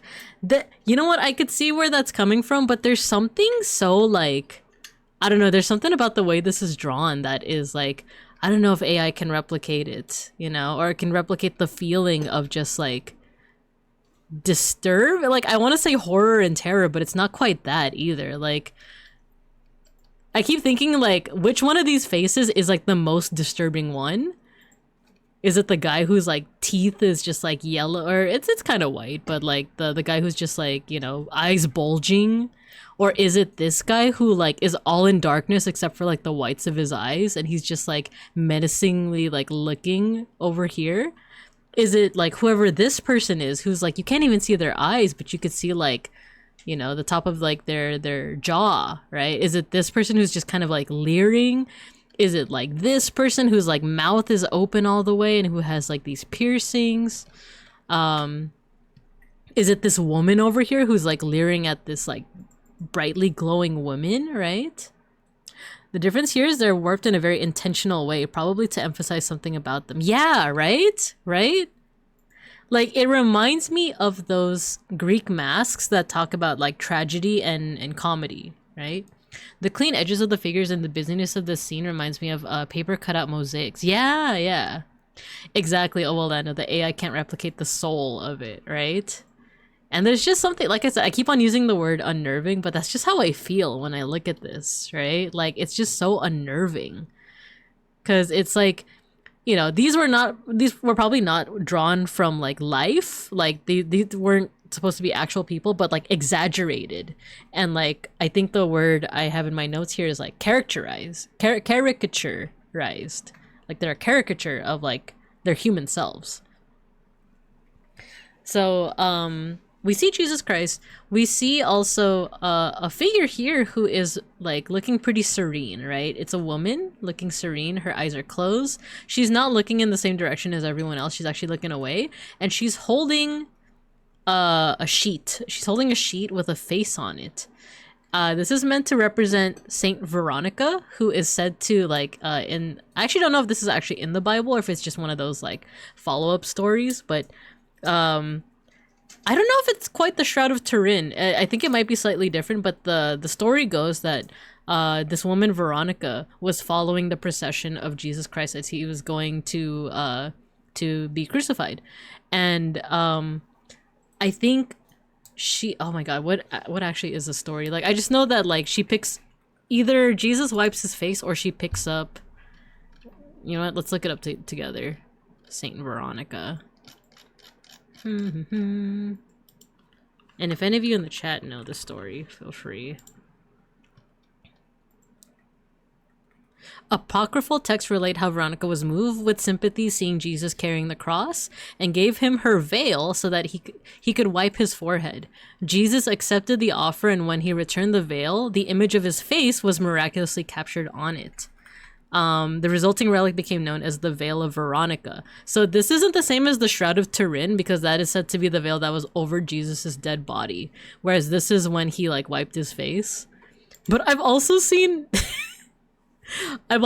memes of people being like, yo, they sold merch at the crucifixion. Can't believe she like had merch at the crucifixion, right? I'm sorry, Christians, please forgive me, but like it was a meme that I saw and I just thought it was funny. And you know what? I hope he forgives me.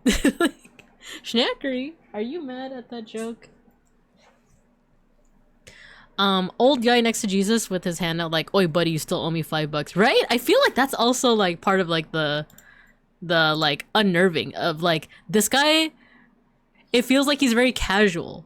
It's not like he's not quite absorbing the fact that like Jesus is going to his death. It feels like this guy's just casually like, yo, like where's my money, you know? Google, help us Google. Why do these stories slap? Why don't we learn these stories in Sunday school? I never went to Sunday school, so I don't know. I actually wouldn't know. But I did get my minor in religious studies, so that's why I got all the good stories from my professors, right? So but yeah, so this is Saint Veronica. She like moved by sympathy gave her veil to Jesus, and he wiped his forehead, and then his face was magically like transferred. Not transferred, but like a copy of his face was like on the shroud itself, on the veil. So that's what's going on here.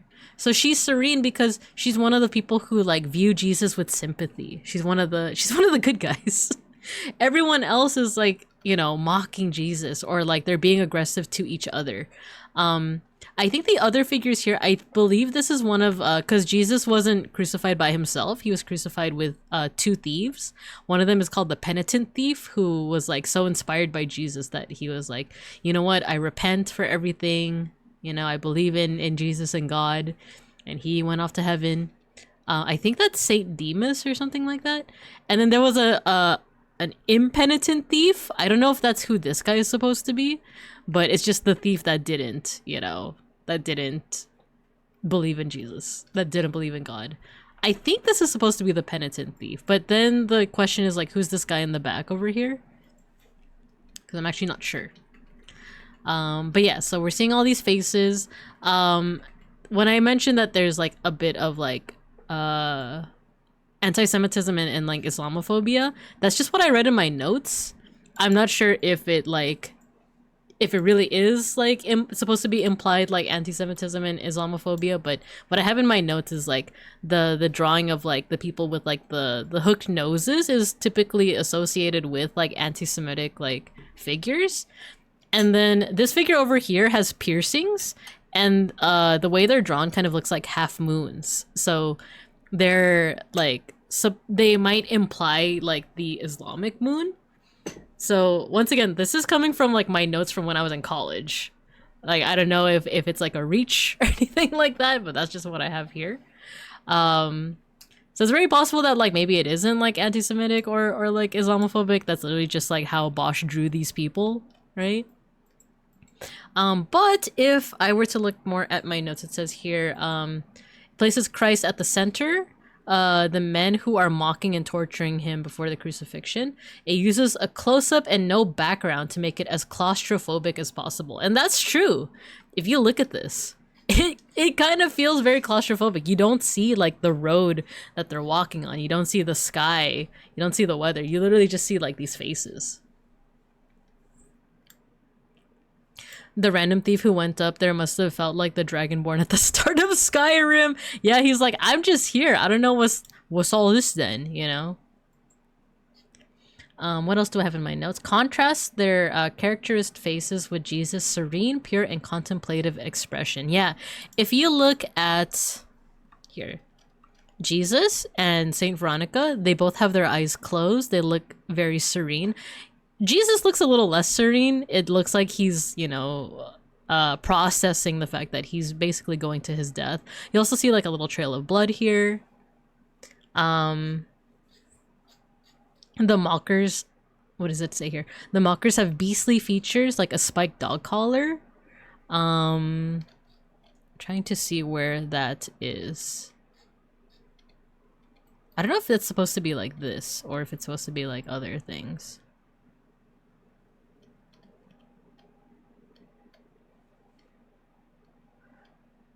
Oh, and this person has like the little like tonsure. I just noticed. But yeah, like the face, to me, like what's very unnerving about this is the faces. Like the bulging eyes, like the mouth that is like out. The Islamophobia point feels like a bit of a stretch, but these people definitely look like Jewish caricatures, right? That's kind of like what I thought as well. My notes just say something about like a half moon. I don't know if it's these, like if this is supposed to look like a half moon, or if there's something else that I am not seeing. Because I'm not seeing the half moon shape anywhere else on here.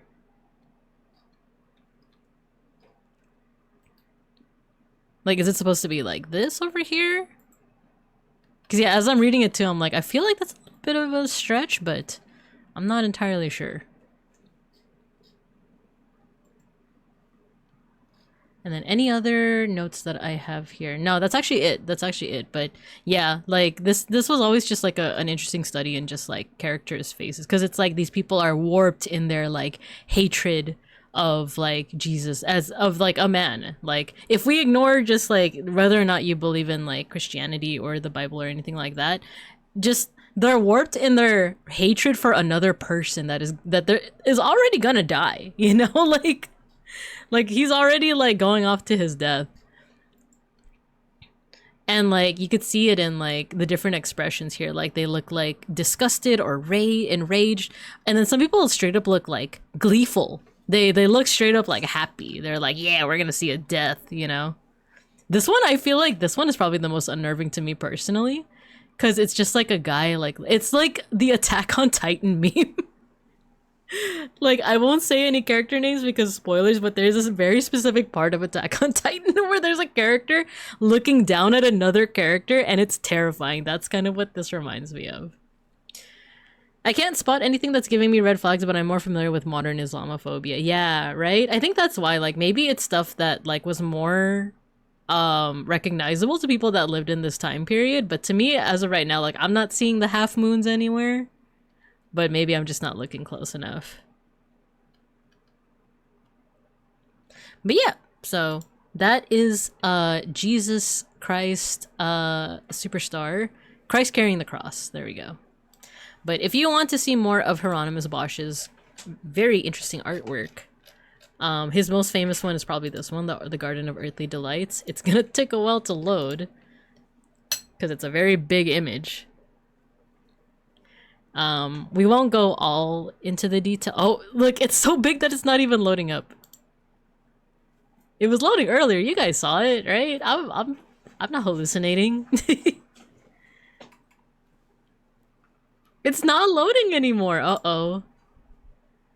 It gave up. It's like, nope. Nope, you looked at enough Bosch for one day. I guess... Can we... Let me try one more time.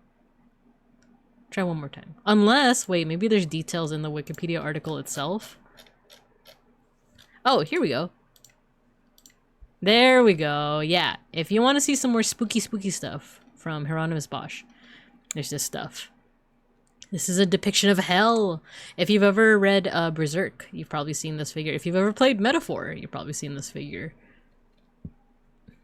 Yeah, it's hell. We're in hell. It's detention. Doesn't this look familiar, students?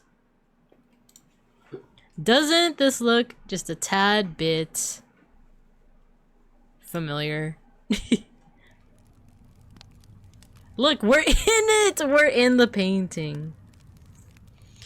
We're in hell. We're in detention.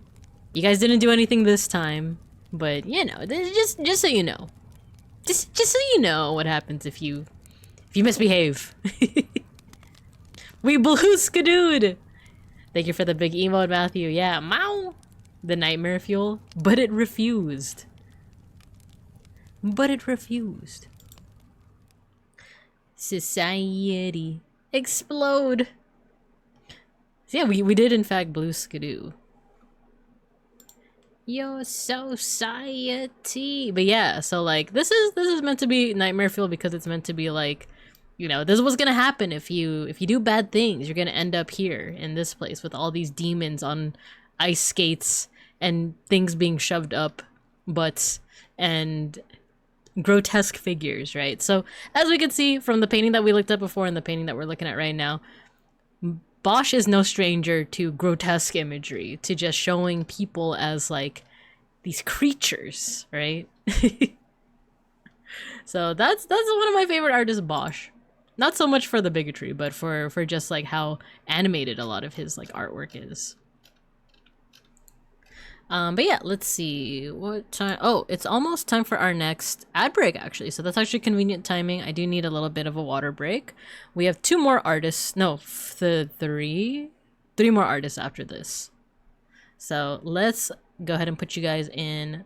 You know what? Let's put you guys in the cub corner. I'm gonna get my. Oh, there it is. There's the. I knew I still had my Christmas decorations. They were here. They were in this room. Okay. I'll let you guys enjoy the Christmas vibes. Yes, in the West Coast, it is still... Well, also I think for a little bit more time in the East Coast too. But in America, it's still October 31st. But soon it will be Christmas time. But anyway, I'm going to go ahead and take my ad break right now. I'll see you guys in about 3 minutes after I get some water and food in me.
Okay, welcome back.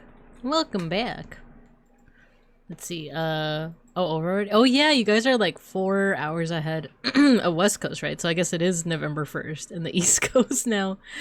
That's why the Christmas decorations are out. But Thanksgiving, we can also still enjoy Thanksgiving, but but Christmas though. Spooky season lasts as long as there's candy in the house and a skeleton inside you? Oh no. Oh no. Inside me? I don't think there's any candy. Oh no, we still have chocolate, but we actually didn't buy any. As far as I know, I don't think we bought any. We didn't buy any. I'm looking at Beans and he's shaking his head. We didn't buy any candy for the trick-or-treaters. Just because I feel like we have in the past and we never get trick-or-treaters. So, by the laws of Halloween, that probably means we're gonna get trick-or-treaters this year. Probably, if we haven't already. But I haven't heard any knocking, so, you know. As a LARPer, every day is Halloween. Yeah, right? System of a Down-ass song, right? Like I said, I love how with the soundtrack you can tell what the inspirations were. I'm back, just dropped parents off at the airport, but we'll listen while driving home. Aw, I appreciate you, Fugubi. I appreciate you. It's funny, because I yap so much for the first 2 hours, I do feel my voice is starting to go, but I think I have just enough energy and voice to do our last 3 artists for the day. Maybe we'll cut it into what, like, how do you cut an hour into, so like 20 minutes per artist. So let's get back into it. Unfortunately, the trunk or treat nation has overtaken actual trick-or-treating lately, as in like you just drive around to like other places instead of like actually like going door to door and knocking. Which I guess I see that. Like I guess I see the appeal to it. Big sad that it was raining over here during Halloween night. Oh dang. So I guess not as many trick-or-treaters, huh? You get all the parents and bring their cars to a parking lot and all the kids get their candy. Oh, I've actually never heard of that. Is that fairly recent? But I guess, yeah, I guess that makes sense. I'm used to my, when my sister was, because my sister's like 8, she's gonna be turning like 17. Or I think she already turned 17. But when she was growing up, I remember we would go, and my little brothers were growing up, we would go to a nearby mall. And that's where they would get like candy from, because our neighborhood like is mostly like apartment buildings, and then like on the other side of like an underpass there's like more residential suburban neighborhoods, but like our area was more like apartments. It's a very white suburban thing. Ah, is this the Potemkin theme from Guilty Gear Strive into Milia? Yeah, right, into Milia's theme. Yeah, right. Subhuman self-mention, right? I love this song. Because Beans mains both Potemkin and Milia, so I get to listen to these themes a lot. It's usually done in church groups, but it's gained some traction from other people that don't want their kids out at night. Oh, I guess I get it, but that was part of the thrill back in the day. Oh, I'm starting to sound like a boomer now. It was part of the fun, the thrill was to like go to like the houses and like, you know, get the candy. But it is what it is. It might also just be safer that way. But let's go ahead and go to our next artwork. I'm gonna start to like project less as we go into these last few artworks, because like I said, my voice is starting to go a little bit. But let's go to our third artwork for today, which is, it's part of something called the Mayloon diptych. A diptych, you might have sometimes heard these words diptych and triptych. Basically, it's like a panel. Like if I show you like a triptych. You know in like high school when you had to do like a report and you had to present it on like a big like trifold board, it's like that. That's what a triptych is, you know, like these two like sections over here fold in to close. So that's what a triptych is. A diptych is just 2, so it's just 2 images and they close in on each other. So this is the full artwork, this is the full Mayloon diptych, but we're gonna focus more on the Virgin and Child over here. Huh? One of the parents please accompany your child? I do. Okay, so my parents did accompany me on sometimes, but I remember there was one Halloween where it was just like the eldest neighbor who was also like a kid, you know, who was also like, you know, I want to say like, I think I was like 15 and she was like 16 or something like that. Like I remember like it was just like us two one time. Which like I say in retrospect, that's not the safest thing to do. But I remember like we just went around the neighborhood and we just got our candy, you know. Triptych sounds like a cybernetic monster. The dreaded Triptych. Yeah, I could see how it sounds like that, right? Like something from Cyberpunk. So this is the Melun diptych. It was painted by Jean Fouquet. Fouquet? And it was commissioned by someone named Etienne Chevalier. Oh no, I think yeah, he commissioned it, and it was supposed to be a show, or at least from my notes, it's a showing of loyalty to his king. But the first part, which we'll go over very briefly, is supposed to be Etienne himself, the person who commissioned the artwork, and his patron saint. This is Saint Stephen, who was, I think the funniest thing to me about like Catholicism and like saints and stuff is that the symbol of the saint is often how they died. So like Saint Stephen was, no, at least from the research that I was able to see, he spoke out against, I guess, like Jewish authorities in the church, and he was stoned to death for it. So his symbol is the stone. His symbol is a stone, and he's typically depicted with his head bleeding out. So, you know. Like, and there's like other saints too where it's like, oh yeah, this person was like, you know, flayed to death. This person was burned to death. This person was like eaten by lions. And it's like, oh, that's your symbol now. Your symbol is the lion that ate you. Your symbol is your skin. Your symbol is the wheel that you were like stretched on. Your symbol is the fire that you were burned on. And in Saint Stephen's case, his symbol is the stone that bludgeoned him to death. So, yeah. Or a demon from Doom. So if Queen Mabe was sainted, her symbol would be cheese. Exactly. Exactly. So that's one of the panels, is that. And then what we're going to focus on more so is this one, the Virgin and Child Surrounded by Angels. Because this one is just very interesting. Like I said, like my aim with today's art appreciation was to show less like outright horror and more of just stuff that might just be like unnerving. And to me, I remember learning about this in college and just being like unnerved by like how it was depicted. Because for one, you're also seeing like, well, primarily you're seeing this oh, I gotta stop projecting so I don't stress my throat out. You're seeing this like ghostly white figure, female figure with a baby. And yes, we could talk about how like odd the breasts look, because that doesn't seem to look like, you know, any pair of breasts, natural breasts at least, that they would have seen back in the day. There's that, but then there's also like they're surrounded by these angels that are very vividly painted in like blue and red, right? I feel like that's not something that you often see, at least in this style.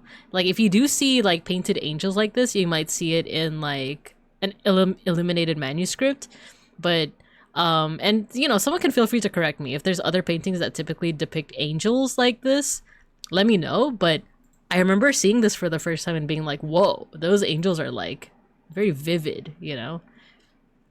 So yeah, let's start off with what we see here. We could zoom in a little bit. We have this ghostly white figure, this woman who's supposed to be the Virgin Mary, right? And she's holding the Christ child, you know? Her breast is exposed, and then we also have the genitalia as well. Her breast is exposed because like typically like there are like there is medieval imagery where you see the Virgin Mary breastfeeding the Christ child, or Jesus Christ as a child. And sometimes the proportions aren't what they should be. Their Oshi mark, exactly. Yeah, their Oshi mark is what killed them. That's a crazy way to think about it. So yeah, there are sometimes you do see in like Christian iconography like the Virgin Mary breastfeeding baby Jesus. But in this case, it's notable because the baby is not breastfeeding. He's just kind of there. He's not even looking at the boob. So there, that kind of like then questions that prompts the question of like, well, then why is her breast exposed in the first place? If not for like some kind of erotic imagery, but maybe that is just like an iconography that was like popular. She's sitting on what looks to be a throne, right? Which is actually very ornately decorated. Like, look at this. You could actually, if you zoom in to like these tassels, you could see like every single little like brush stroke to give it that like golden shine to it.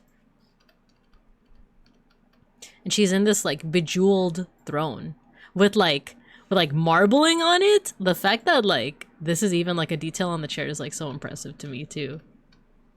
She has like this bejeweled crown. So not only is she like the Virgin Mary, she looks like a queen. She looks like you know, someone of authority. I like this detail too. Look at her veil. It's supposed to be like a translucent veil, but they just drew the edges. They just painted out like the edges of the veil to kind of give that like translucent effect to it. Ma'am, why you titty out? Exactly. And then, like I said, another thing that's just very like shocking about this image is like how vividly painted these angels are. Like they're just red, you know? They're just red and blue. So the reason, and at least one of the look how pale her hand is.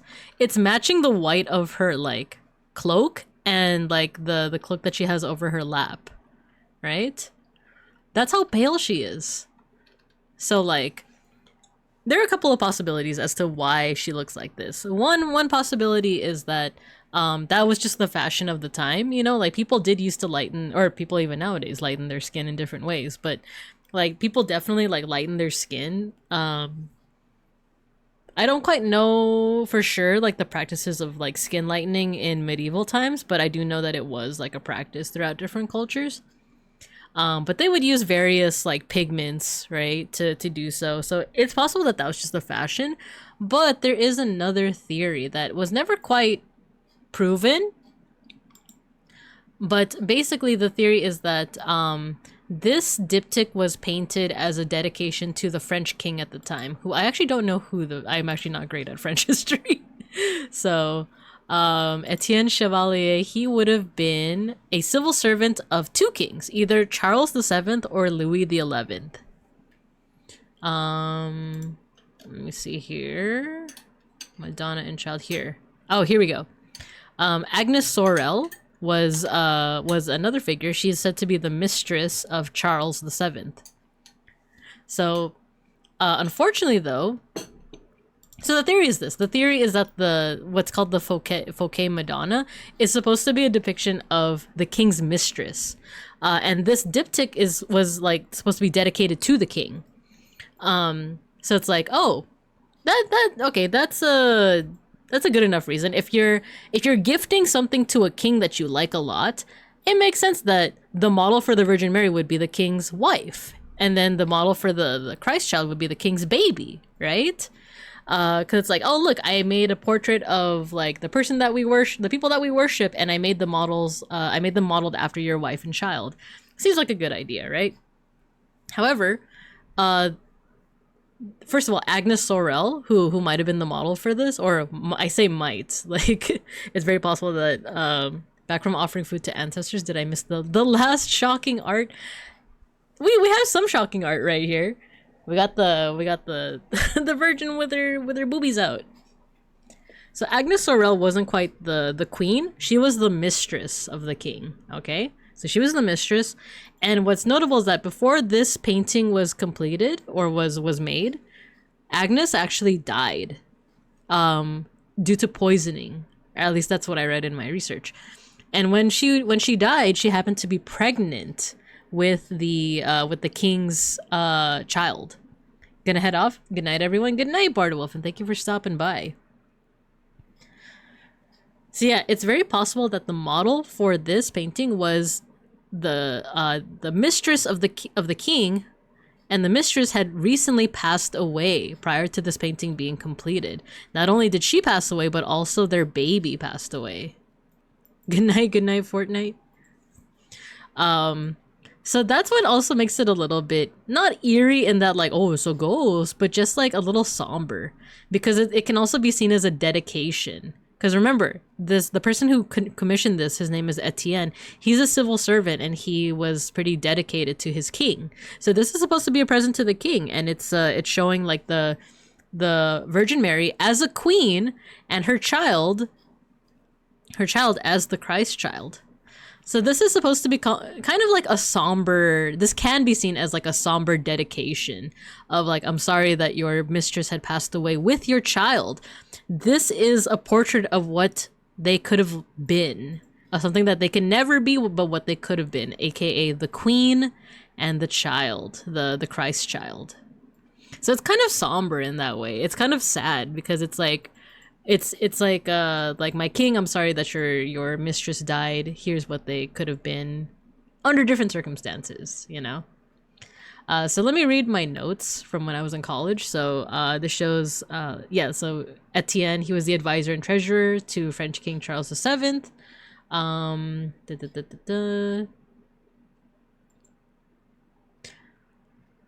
trying to look through my notes. The depiction of the Virgin is the most startling. She's shown in the style of highly fashionable queen of the period with plucked eyebrows and a thinned hairline. Yeah, if we like zoom in all the way, yeah, she like has no eyebrows. Then she kind of has eyebrows, but they're not super visible. And a high-waisted dress. Yeah, high-waisted dress. She and the child are unusually white, and the Christ child is ignoring the Virgin's exposed breast.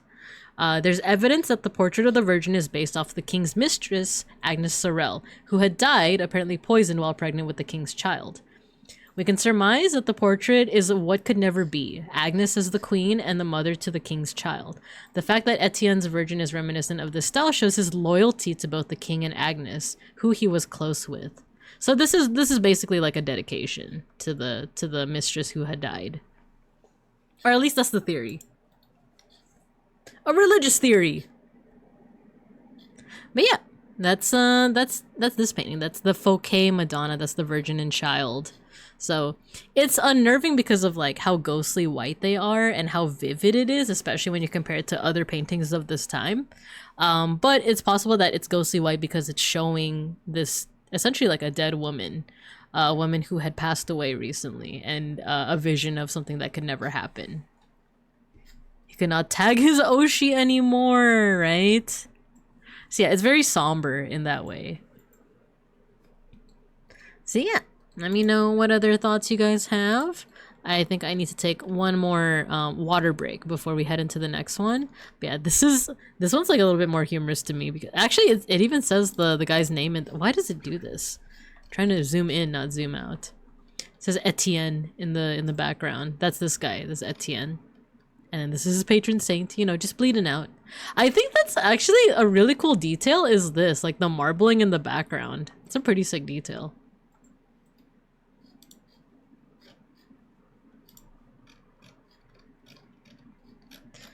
But okay, I'm gonna take a brief water break right now, and then we're gonna move on to our last classical artist, who is Henry Fuseli.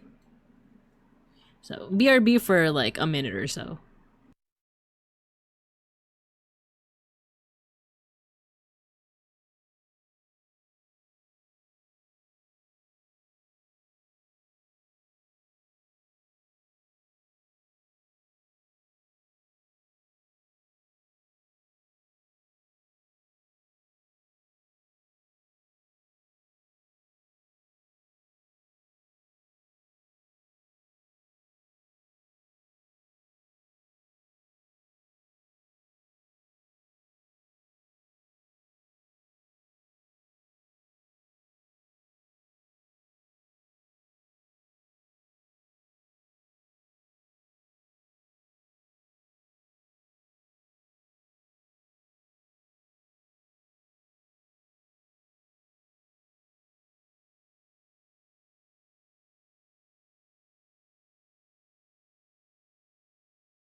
Okay. I finished my water. Beans is gonna go get me another glass of water. I took a bite out of my noodles. So let's continue on. Our next artist and piece of artwork is this is Titania and Bottom from Midsummer Night's Dream. This is painted by Henry Fuseli. I keep wanting to say Fuseli, but the pronunciation says it's like Zell because it's like German, I guess. I think he's Swiss. Yeah, he's Swiss. So this guy's pretty interesting. I wish I read my notes a little earlier because I just read it right now while I was drinking my water, and it seems like this guy was like interesting. He had an interesting personality. In my notes, it says here that he was derided by art historians because he hung out with subversive individuals and had a wildcat personality. He had to flee Zurich because he was Catholic and then fled to England and then Rome.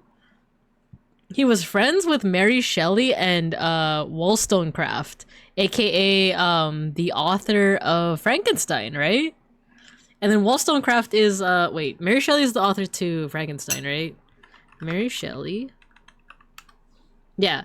Wollstonecraft was that her? Mary Wollstonecraft. She also sounds familiar. What did she do? English writer and philosopher best known for advocacy for women's rights. Ah, okay. Feminist philosophy. Oh, she's the mother of Mary Shelley. Duh, I was like, why does she also sound familiar? Yeah. So he hung out with them. He was hanging out with them. Let's see. He went to their house often, which was the center of parlor occultists as well as Gnostic sympathists. So yeah, he seemed like a bit of a firecracker. He seemed like he you know, was a bit subversive for his time. I do remember looking into a little bit of his oh no, not him, but there's another artist called William Blake who they're part of like the movement known as Romantic. Actually, he's also part of this movement. So this movement, Romanticism, was kind of a reaction to the scientific revolution where the West was starting to like appeal more to the idea of just like science, the quote unquote like age of reasoning. Hello, Julian. Hello. Parlor occultist, kind of like the Bohemian Grove. Yeah, something like. But yeah, so like during the scientific revolution, there was like more emphasis on like reason and logic and science and all these things, right? But there were a couple people who reacted against that. They kind of wanted to pay more attention to the romantic things in life, like imagination and kind of the stuff that we were looking at when we were looking at Francisco Goya's stuff, like the imagination, which can be like positive and negative, right? But he was part of this movement where it was like, I just want to go off the vibes, man. Sometimes I don't need your logic and reasoning. Sometimes I just want to go off the vibes. So you can kind of see that reflected in his art. One of the more famous ones, in my opinion, is this one, The Nightmare. This is supposed to be a representation of like what happens to you when you go through a nightmare, right? As well as sleep paralysis. If you've ever have been unlucky enough to go through sleep paralysis, it does feel like you're like stuck on the bed or you're stuck between this realm of like unconscious and conscious, right? Have you drink water? Yeah, hello, Julian. Yeah, we're doing some spooky art appreciation. We're looking at some unnerving paintings. And right now we're talking about Henry Fuseli. But yeah, this is The Nightmare. So this is a woman who's going through a nightmare and sleep paralysis. She has a little dwarf that's like sitting on her, or like a goblin, and then the actual nightmare, right? The actual like horse, the mare that brings you like the nightmares. So this is a famous image because like if you look at the mare, the eyes are like a milky white. There's no pupils. It looks very creepy. And then the little goblin is staring straight at the viewer, right? It's almost like it's breaking the fourth wall because not even the nightmare is looking at you. So we think, you know, it doesn't have pupils. It really could be looking at us, but it's not facing us.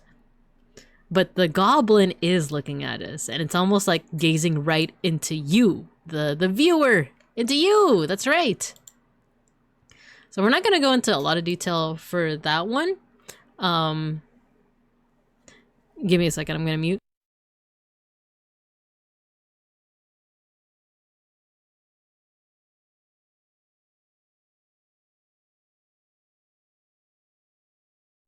Okay. Let me read the chat. Sleeping in that position will turn your back into chicharron, right? Me? Yeah. Looking at you specifically. But yeah, like you can kind of tell that there is a little bit of like gothic, romantic kind of like vibes to his art. So I kind of want to focus on this one, Titania and Bottom, because I have a couple of notes of that one from when I took this class. But in general, the way that Fuseli draws faces and like shows emotions is really good. Like he's really good at showing like ethereal things, like I mentioned before. This one's interesting. If you're familiar with like Shakespeare's stories, like this one, Macbeth consulting the vision of the armed head.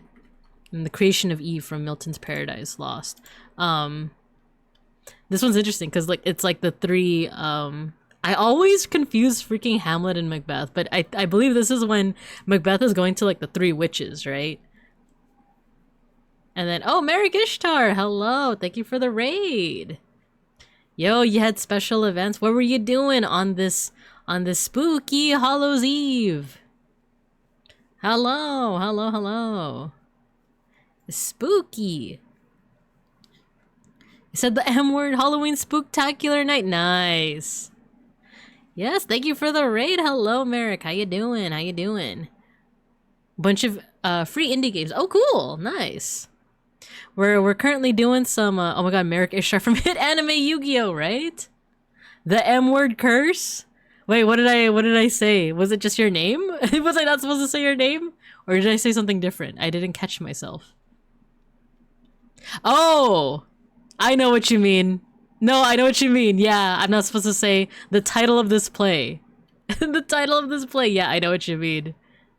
The guy from the play. Yeah, it's bad luck. Oh no, I said it. I said it. But it's not like Beetlejuice where if you say it 3 times, he's just gonna show up, right? Yeah, the Scottish play. There you go. Hello, Gerzigler. Yes, that one Scottish play. That's the euphemism that people use, right? Like you don't actually say it, you say the Scottish play. Also from Star Wars.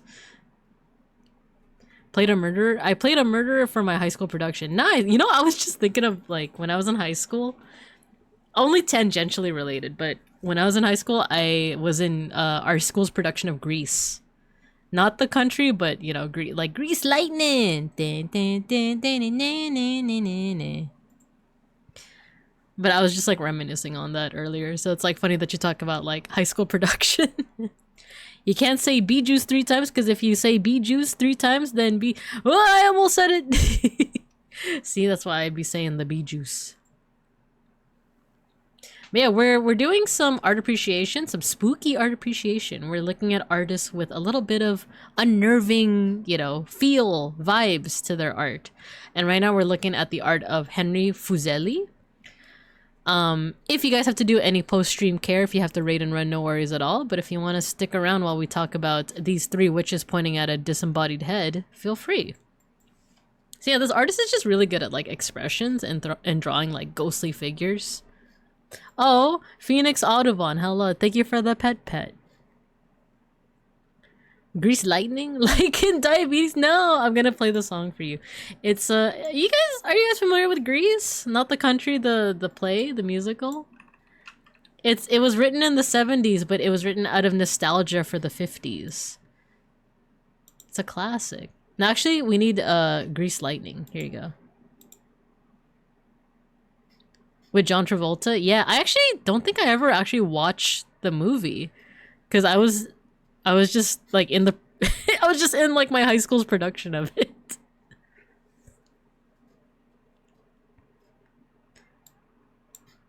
Keep talking. You had it on DVD. Oh man. But yeah, this one. I think that this OST is from the movie. It's from the one with John Travolta.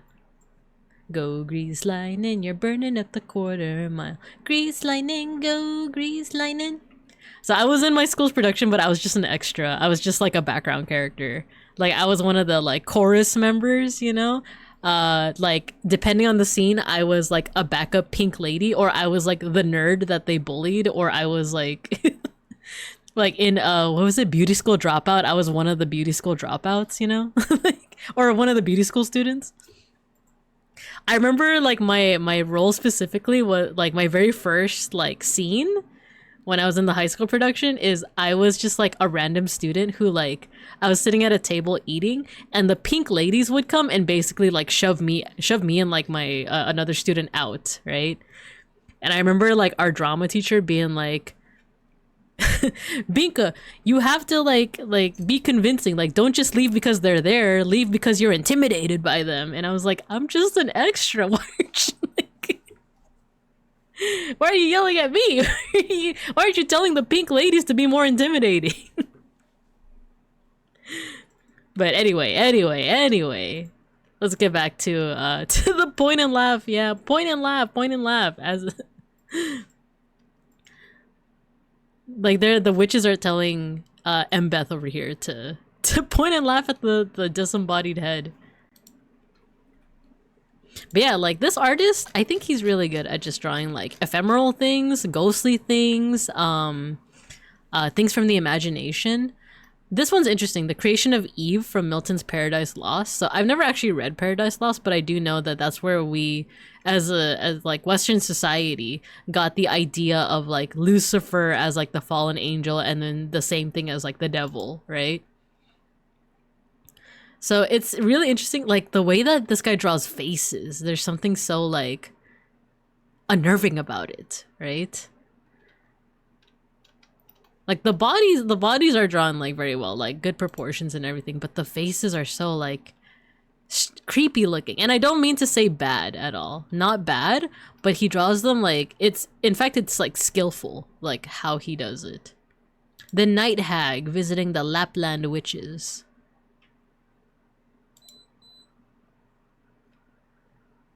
Emolge, hello. Rinrin, hello. Welcome. We're looking at unnerving art.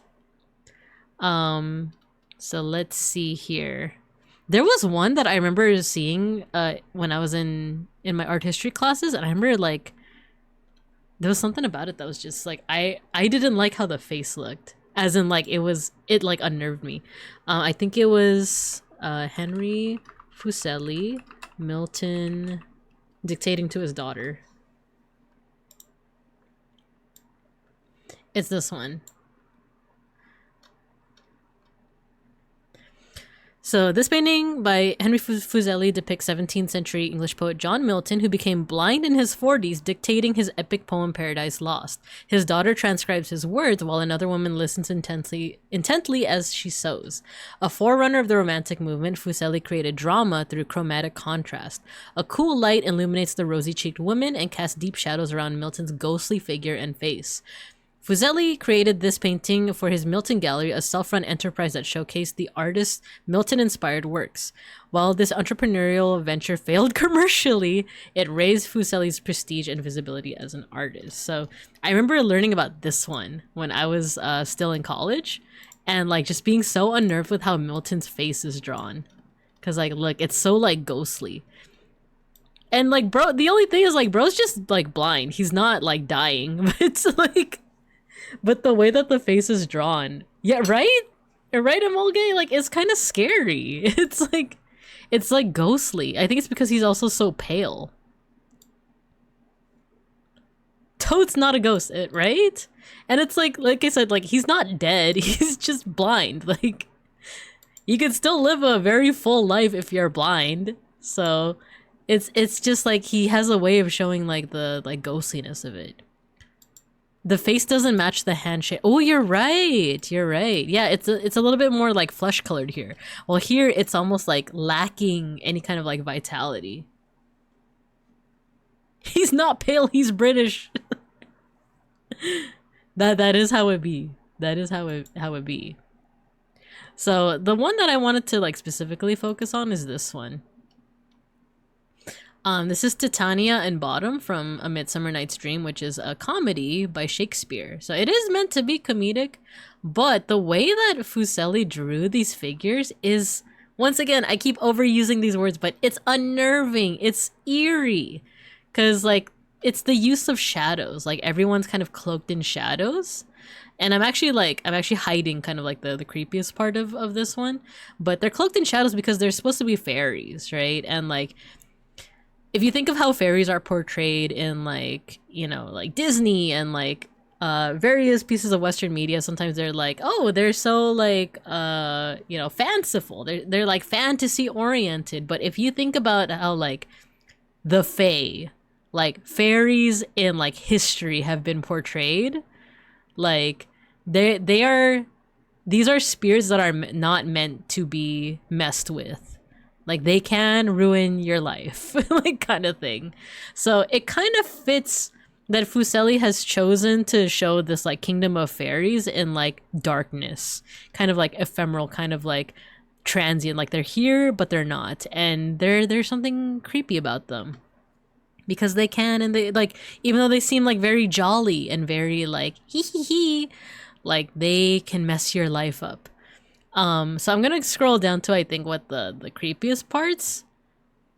Like, this whole bottom half here, this whole, like, bottom half, very unnerving. Especially, like, look at this, like, doll-like figure over here. Like, you can't see the whites of her eyes, or any of the whites of any of their eyes, is now that I think about it. Their eyes are either closed or downturned, or they're looking straight at you and you don't see the whites of their eyes, right? There's like a fairy who has like moth features. It feels very berserk in a way. There's like a small old man who is like leashed to one of these like bigger fairies. There's like this like grotesque looking figure over here that is being carried by like a shrouded figure, right? This figure over here is like smiling, but you don't see the whites of her eyes. This one also is like looking right at the viewer, but her eyes are kind of like clouded, right? So at first glance, this is like a joyful scene. This is like, you know, Titania, the queen of the fairies, is like celebrating with her love, Bottom. But all these figures around them, like they look so creepy, right? This is the donkey head man. Yeah, exactly. So, I don't remember too much of Midsummer Night's Dream. I feel like I've seen it perform twice, but that was like back in high school. But I do remember that it is a comedy. There is like a troupe of actors who like gets into this, these like unfortunate events, right? And it's smack dab in the middle of like a lover's tiff between Titania, who's the queen of the fairies, and Oberon, who's the king of the fairies, right? I think that's how the story goes. Feel free to, like, anyone who actually, like, knows the play, feel free to, like, you know, give me a better summary. But there's a character named Bottom who becomes, like, charmed in a way that, like, his head becomes a donkey's head. Really, hello. We're doing a little bit of art appreciation. Spooky art appreciation. So yeah, his head becomes that of a donkey's. An ass, if you will, right? And then Titania is like charmed. I think a spell is cast on her so that she falls in love with Bottom, and it's supposed to be this like, oh, look at how ridiculous she is. She fell in love with an ass. She fell in love with a donkey, right? His name is Bottom. Yeah, his name is Bottom. I think all the actors have like funny names. Oh, and look, Fairy Mabe, like Queen Mabe. She fell in love with a Bottom, right? A fate worse than death. Midsummer Night's Dream. The Athenians. Here we go, the mechanicals. So there's Quince, Bottom, Flute, Snug, Snout, and Starveling. Or Robin. Yeah, I don't remember much about the... Yeah, okay, I forgot about the Athenians, too. Yeah, there's Athenians, there's, like, the fairies. Puck is a pretty big figure in that one. He's, like, a mischievous, like, fairy. But yeah, I remember like part of this is like Titania is like charmed, or she has a spell cast on her, and she's like ridiculed, or it's supposed to be ridiculous. It's supposed to be comedic because she fell in love with like an ass. There's a game called Toilet in Wonderland, and you'll find a character named Bottom, and when you recruit him in the game, it says "God Bottom." Well, there you go. There you go. But yeah, this whole painting is just very interesting because it just shows like it's almost like the dark side of like fairies and the fae, right? Puck, like in Berserk. Yeah, like that fairy was most likely named after Puck in Midsummer Night's Dream. So I do have notes from back when I was in college. Let me see, where is this one? Titania and Bottom. Here we go. This is the first painting to feature fairies, which developed the idea of folklore into high literature. Wait, no way. This is the first painting to show fairies? Really? I feel like there has to have been like earlier ones, right? Oh, and my notes also says like there's a bit of a burlesque nature, as in there's a bit of like a sexual nature to this as well. Because of course Titania is like all in the nude, but like all of these like ladies, all these fairies around them, they have things like, you know, their nipples are a little bit like exposed, their breasts are a little bit more exposed. Mega Bronson, hello. Welcome. We're looking at creepy art today, but not necessarily creepy as in like vampires and werewolves and zombies, but like eerie stuff. Like look at this little fairy over here. What else do I have in my notes? It shows a man whose head was turned into a donkey, adored by the bewitched fairy queen Titania. The fairies are ephemeral creatures that fade in and out of the darkness and crawl on bottom and cast various spells. And it says here that leashed to Titania is a homunculus. So which one is the one that's leashed to Titania? Maybe it's this. But if you just look around, yeah, it's like these creatures are just like, you know, they're coming like in and out of the darkness. Yeah, I didn't even notice this. This is a little bit of a jump scare. But if you look all the way here at the edge, look, you see like a face here. It's like grinning. This might even be Puck, you know? And there's also figures that like you can't quite tell if they're supposed to be fairies or like flowers. I think this is supposed to be like a tiny fairy, right? But it also looks like it could be like parts of a flower. And then I also just noticed that Bottom is even holding a little miniature fairy as well. Like you see a little miniature figure in the palm of his hand. And then there's like dark shapes over here. This looks like it could be a cat, but it looks like it has hair on top of its head. So yeah, like this play of like the like things coming out of the darkness is also building up that idea of just like, it's so eerie. It's like these are supernatural creatures. These aren't friendly little like woodland spirits that are gonna grant you good luck. These are things that like want to mess your life up. I think the working around the eyes is really effective. Like the fact that like these figures, when they look at you, you can't see the whites of their eyes. It's just like black. Is kind of creepy. It's kind of scary. Let's see what else we have here. There's other artworks here that are based off of Midsummer Night's Dream. Let me see.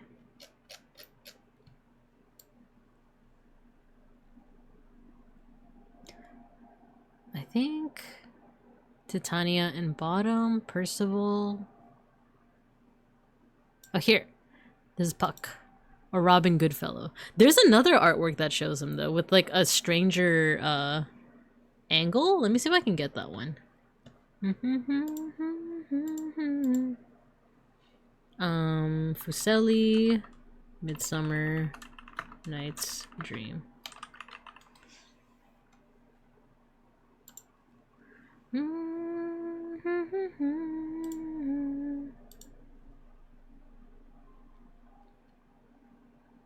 I guess I can't find it, but yeah, like both of these are from like Midsummer Night's Dream, basically. So Puck is like a interesting figure because he's kind of the one that like jumpstarts a lot of the things that happen in Midsummer Night's Dream. Like he's the one that like charms or like bewitches like certain people to make things happen. And And then he even like closes out the play and he says this like famous line of like, "Oh, what fools these mortals be." So he's an interesting one. And yeah, I'm pretty sure the puck in Berserk is named after this puck because they're both fairies. But yeah, that is the artwork of Henry Fuseli. This is specifically Titania and Bottom. And yeah, his work is just like really good at selling like the eeriness. Yeah, exactly, Pickle. He's the mischievous catalyst of everything. Romeo stabs. Ooh, this one's interesting. Stabs Paris at the bier of Juliet. You see like the ghostly whiteness of like Juliet. I think this is when she's like asleep and Romeo thinks she died, right? So yeah, if you're a fan of Shakespeare, check out Fuseli's artwork because he draws a lot of Shakespeare. But he's also a fan of Paradise Lost, so and other folk tales. So he's an interesting guy. He's an interesting artiste, and I like how he does faces. Let's see, anything else? Yeah, I think that's it for Henry Fuseli. Let me know if you guys have any questions. But otherwise, we are pretty much almost done. But maybe I should take one more water break. I remember that Kentaro Miura was a big fan of European paintings. Oh yeah, like we were looking at an artwork earlier that has a figure that is very explicitly in Berserk. It's the okay, let me see if I can get this. It's Berserk Bosch.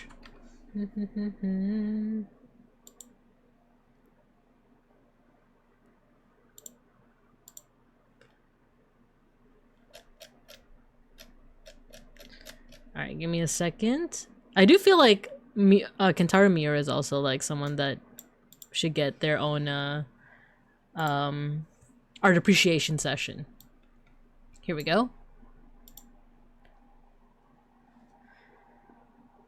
So on the left over here is a panel from Berserk. I'm not gonna say any, if you haven't read it yet, I'm not gonna say any context as to like what the heck is going on here. And then here is the inspiration. This is actually from a painting that we looked at earlier during the stream by Hieronymus Bosch. The very confusing painting? Yeah, exactly. It's the Garden of Earthly Delights by Hieronymus Bosch. Yeah, so as you can see, like he's very much inspired by these works because they show like a very surreal version of hell, right? So yeah. Alright, I'm gonna take one more water break. We're just a little bit off from like the was it 3-hour mark? So I'm gonna put us in another ad break, but not a 3-minute one. We'll do a 2-minute one. And then we'll do this last artist who is Stephen Gamel, who's a little bit more contemporary. He's a little bit more like I said, you might recognize this art from your childhood if you read this book, Scary Stories to Tell in the Dark. So, or at least like back in the 90s, a lot of us, I think this was part of our classroom literature. But I'll put us in a 2-minute ad break for now. And then we'll look at this artist, appreciate his work, and then I think we'll call it from there. All right? Because like I said, my voice is starting to go, but I do miss yapping about this stuff.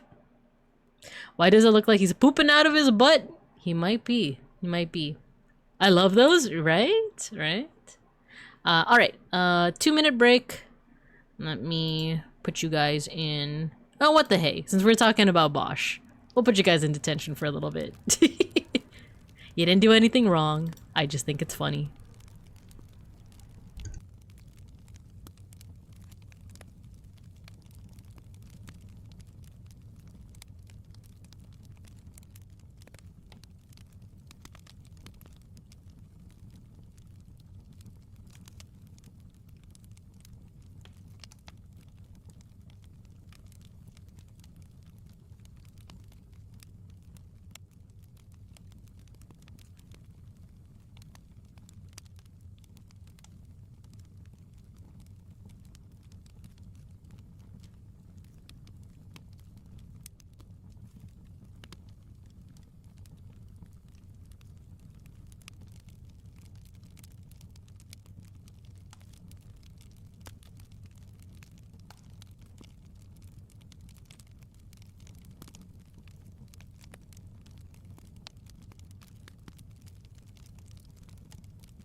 See, that was pretty quick, right? Oh wait, I didn't get the I didn't get the post from Seribot saying that the ad break is over.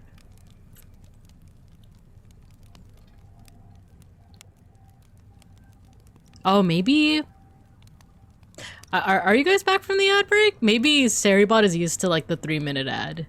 So it's like waiting another minute. It was very long. No, it was only 2 minutes. It was only 2 minutes. And I didn't say anything, so you didn't miss out on anything. I just want to make sure that everyone's like back.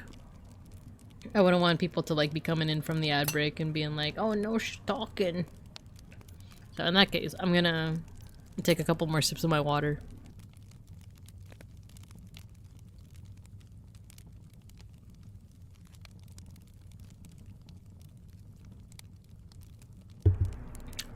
Okie dokie, ad's done. We're back. Awesome possum. Alright, let's get back to it. We got one more artist to look at. And as opposed to the other art that we've been looking at, that's just been kind of like eerie to look at, but not necessarily like explicitly like horror. This guy's art is explicitly horror. This guy's art is scary, so I will once again give you guys a little bit of a warning that like some of the stuff that he draws like seems very while there's not a lot of explicit blood, there is a lot of like kind of like gory features, like skeletal features. It's just meant to be like creepy and scary, so if you're afraid of any imagery like, you know, skulls or rotting or anything like that, it's totally okay if you want to like click away for now, but we're just gonna take a look at some of his illustrations. I like this stuff. Awesome possum. All right, so let's get into it. But I just wanted to give a warning for those that needed the warning. So back at least in the 90s, maybe into the 2000s, and maybe even into now, there was this storybook called Scary Stories to Tell in the Dark, written by Alvin Schwartz. In this book, there was a lot of illustrations that would, you know, like illustrate some of the... It's basically a collection of short stories. Sometimes they're very short. Sometimes they're just like poems, essentially.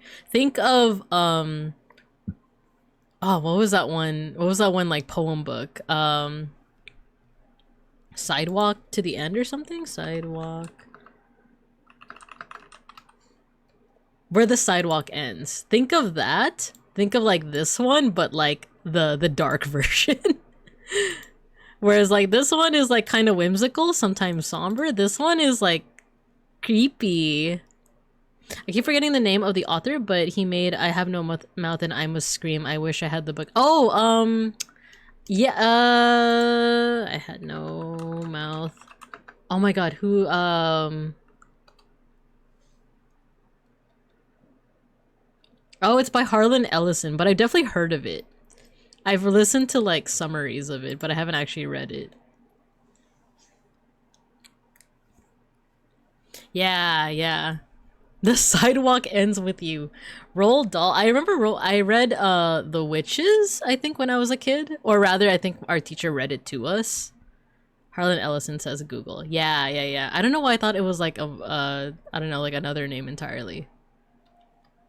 But yeah, Scary Stories to Tell in the Dark. It's a bunch of short stories, and each of them has like an illustration that goes along with it, and they were scary. I remember like even as a kid, I was like, this is so scary. Like, this is too scary for me. So hard to find the books of the guy. Oh, really? But yeah, if you want a taste of what this guy's artwork looks like, it looks like... Wait, what do you mean there's an incoming ad break? We already did the ad break. I'll keep on snoozing the ad break, but hopefully it doesn't keep on like trying to get me to do the ad break that we literally just did, you know? But yeah, so this is a little taste of Stephen. The name of the artist is Stephen Gamel. This is a little taste of it. So as you can see, like, while there's no blood, there's like the disheveled hair, there's like the lack of the nose that makes it look like a skull, there's like the bulging eyes that makes it look very skeletal, and like the figure is like rotting. So I think that's what gives it a lot of horror, right? And this one, okay, it looks like a person that's hanging, but the illustration is actually accompanying a story in which it's a scarecrow. the ads are consistent. South Park was right. Yeah, they're pretty consistent. Because I literally just put you guys in an ad break, and now it's like, oh, the ad break is gonna start soon. I think I probably should have just waited till the 9:30 mark, but whatever.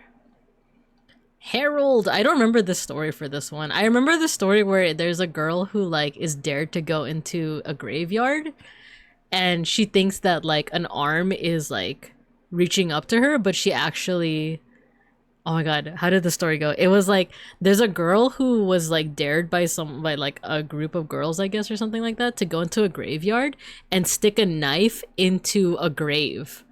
So she does that, but she starts to feel something tugging at her skirt, and she thinks it's like the arm of the dead body. And she dies of fright. She dies because she's just so scared, right? And then when people find her body in the morning, it turns out that when she stuck the knife into the ground, she accidentally stuck it into her own dress. So it wasn't that the dead body was grabbing her dress. She put the knife into her own dress, and she didn't realize it until she felt like the tug on it, and she died of fright because of that. And of course, these are like fictional stories. They're supposed to be scary. They're supposed to be like very unnerving to... I've been saying that word so much today. Uh-oh, silly! Uh-oh, we did a oopsie poopsie foggy wuggy. That's the one swear you guys get for the month. That's a dumb way to die. Yeah, like the whole point of these is like to give a little bit, like it's not a real story. It's just like supposed to give you like a little bit of intrigue, a little bit of like fear of like, oh, what happened, you know? But I remember the image for it was like the girl like screaming. It might even be here. This is scary. Somebody fell from a loft. Like this looks like a disfigured, this looks like someone who like suffered like burn victims. This one's scary. This one's scary because it's just like a skull, right? Where are her eyes? This is the one! Yeah, it's this one! The girl who stood on a grave. Yeah, this is the illustration. This is the one, like, she's screaming out of, like, fright, you know? What's this one? Oh, Susanna. The Bride reading an art. Controversy. Frequently the top challenge book, the illustrations of the book were repeatedly attacked by critics who cite their macabre nature as sick and repulsive and violent. Yeah, I remember reading that it got a lot of critique, but like I think the clapback, the response was like, oh, the intended age for these stories is middle school. Even though I read them when I was in elementary school, or rather my reading teacher read it to us in middle school. So like maybe we weren't the intended audience. Maybe this was too soon for us to read it. But the argument is like, oh, this is typically like for middle schoolers, and like usually they can handle stuff like this. But at the same time, there's probably adults that cannot handle this. That this is like too scary, and I see it. You guys were advanced. I'm like starting to remember this teacher because. You know, in elementary school, at least like in my elementary school, you stay with the same teacher all day, but and it's not till middle and high school that you would change teachers for different subjects. But I remember we had a program in our school where in the morning we would actually go to a different teacher specifically for reading classes. I don't know why they did it like that. I don't know why they did it like that, but I remember I had one teacher who was female, and at first I remember like she seemed too strict, and I remember I was like actually scared of her. And then I actually was like absent from school. They call it, I was truant, they would say. Oh no, the ad break keeps on. They keep on like prompting me to do the ad break. I'm gonna snooze it one more time. I was truant because I was scared of my reading teacher. And then when I told my parents, they were like, let's just talk to the teacher, right? And then I talked to the teacher. I told her that like, oh, like there were some things that she did that seemed too strict or too scary to me. I don't even remember what it was. I don't even remember what it was that like scared me about her. But when I told her, she was like, I'm so sorry, Babinka. I'm sorry that I made you feel that way. Like from now on, if you ever feel comfortable, you let me know, okay? And she was just like really nice. I don't know what it was that I was like initially scared of, but I remember at the end of that exchange, she was like, is it okay if I hug you? And I remember like I was like, yeah, you can hug me. And then we hugged. And from then on, her class was like totally fine. And then fast forward all the way to middle school. I had someone in my orchestra class who, you know, we became friends, and they have a fairly common last name. It's a fairly common Hispanic last name. I'm not gonna say the real name, but I'll say for the sake of the story, I'll just say that it's like Gonzalez, right? That's like a fairly common last name. And my teacher's name was like Miss Gonzalez. And then this friend that this person that I befriended, his last name was Gonzalez. And then one day when we were performing for our parents in the orchestra, we were doing like an orchestra performance. I saw my teacher in the audience, and then I remember after the performance, I was like, "Oh, hi, Miss Gonzalez," and then my friend comes along and he's like, "Oh, hi, Mom." And turns out my friend was the kid of my elementary like reading teacher, who I was scared of for some reason. So I just remember that, and then I ended up like staying friends with this guy for like a while, or I'm still friends with him like on Instagram, and he ended up working at the elementary school that I went to. He ended up becoming a teacher himself. So he worked with his mom, and then a couple of years back, I think around like COVID era, like 2020, 2021, I found out that his mom had unfortunately passed away. And I remember just being like really sad, because like I still remember that time where, like, you know, I just remember that time where she was like, "Oh, can I have a hug?" And like, "I'm sorry if I did anything to scare you. Like, I didn't want to do that," you know. I just remember how nice she was. So yeah, I was like I was pretty sad, and I even remember like writing to him that like, "Oh, I'm so sorry. Like she meant a lot to me, and I'm sorry that she had to go." But yeah, the son ended up also becoming a teacher, so hopefully he also like has a positive experience with a student one day. In the same school too. It's funny because my cousin also went to that school when she was younger, and they're like, "Oh, you're cousins with that person? You guys kind of look like each other."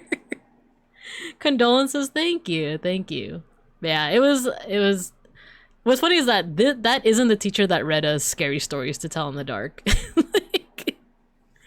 The guy who read us scary stories was like oh my god, I'm not gonna say his like actual name, but I think a comparable name would be like Mr. Gregory. I think like he had like a G name. Mr. Gregory, he was like another reading teacher that we had. I think he was just like obsessed with horror. Like, because like he would also have us like act out certain scenes, and like, you know, if you tell like elementary schoolers to act, like 9 times out of 10 they're not going to be very good at it, especially if they like don't have any experience with acting. Gregory House, yeah. And Mr. Gregory would like, you know, he would have us act it out, and then I remember there was a part where like one of the students was supposed to like, I don't remember if it was like a werewolf or a vampire story or something, but it was like one student was supposed to like attack another student, not really, but just act it out, right? And I remember like, you know, we were giving like a lackluster performance where like the kid who was supposed to attack the other kid was just like rawr, rawr, rawr, rawr, rawr, rawr. And then Mr. Gregory like got like not really mad, but he was just like, "Oh, come on, you guys, put some ferocity in it, do like this rawr," and like he did like an actual like growling noise. And I'm like, "Dude, you're like way too into this." We're like second graders. Why do you want us to be like fearsome and like do all this stuff? Let's see. She was probably scary when you met her. Probably. So maybe he'll also scare a child and be forgiven. He'll be fine. He'll be fine. Gregory House. Happy Ween. Good morning, good night. Happy Ween. Students destroy that child. Yeah, kinda. And I remember, I think, I'm trying to remember, like, was it me that he was making fun of? I think it was me that he was making fun of. There was one time where I was the actor, and the story called for like my character to be crying, and I remember crying like, ooh, like way, and I was like doing like admittedly like not a great job. And he was like critiquing my acting. He was like, Baker, why do you sound like a baby? Like a crying baby. And it's stuff that, like, in retrospect is, like, kind of funny. And I'm sure that, like, we didn't take it seriously. I'm sure that even as kids, because I can, like, just hear the second graders being like, we're not babies. You know? But it just stands out. Like, because I don't feel like I was ridiculed. Does that make sense? Like, it doesn't feel like a traumatic event to me. It was just more funny that he, like, took it so seriously. I bet on the bully. Teachers betting on kids fight. No! So yeah, that was the teacher that read, like, scary stories to read in the dark to us. And this is the teacher that had no problem with showing this kind of imagery to like, I think we were like 2nd or 3rd grade. I wonder how Mr. Gregory's doing nowadays. Imagine I, like, go visit my elementary school and he's like, oh, hey, Binka, I'm still critiquing their acting, you know? Like, sometimes they just need to know what true horror is. But yeah, that is the art of Stephen Gamel, and that is illustrations from Scary Stories to Tell in the Dark. So do check this out. He's now the theater teacher. That would be very fitting. That would be extremely fitting, because it felt like that's what he wanted to do. But, like, why with 2nd graders, though? Anyway, check out this book if you can. Hopefully it's not too much of a rare commodity nowadays, but I remember liking it, so... with that, before we get prompted again to do an ad break, shall we mosh? Shall we call it here and shall we mosh? Gotta do it quick! Gotta do it quick! Alright, guys. Yeah, let's go ahead and call it. I'm gonna see you guys tomorrow morning anyway for some art streams. We're gonna do it 11 a.m. tomorrow, and I don't have a deadline this time because I'm not gonna be going out to locals because I have an event later on that day. It's a ploy just to see if you can command an army of 2nd graders. I feel like you're onto something. I feel like you're onto something with that. But yeah, let's go ahead and mosh. To any new students here, if you don't know what we're doing our end of stream tradition where we listen to some music and we make our little avatars fight each other. Feel free to spam your favorite emotes in the chat. Know that there's no correlation between how many emotes you spam and whether you win the mosh pit. It's RNA. It's RNG. And it's not rigged. Despite what other people might say. Bye then, sad. It's okay, I'll be here tomorrow. It's mosh time. And guess what? We're listening to a new release by our Oshi Casper Catacini. Rigged? It's not. It's not rigged. So when you hear the music, go ahead and get to moshing.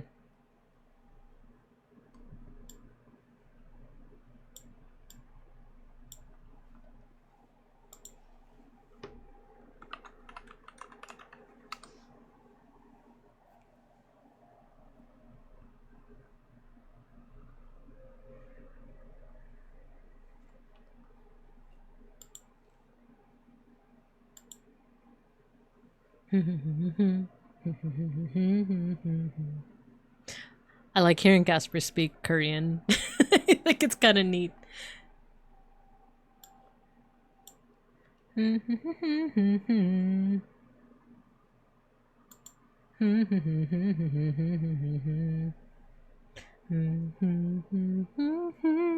his voice is so good in this too. Beneath your skin, in the choir, can I get the mic a little higher?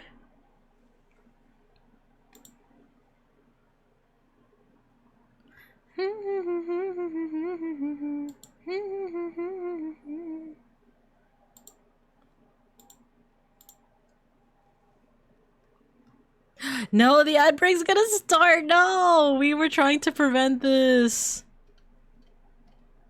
No, I might need to just raid. I might need to just raid. I'm sorry.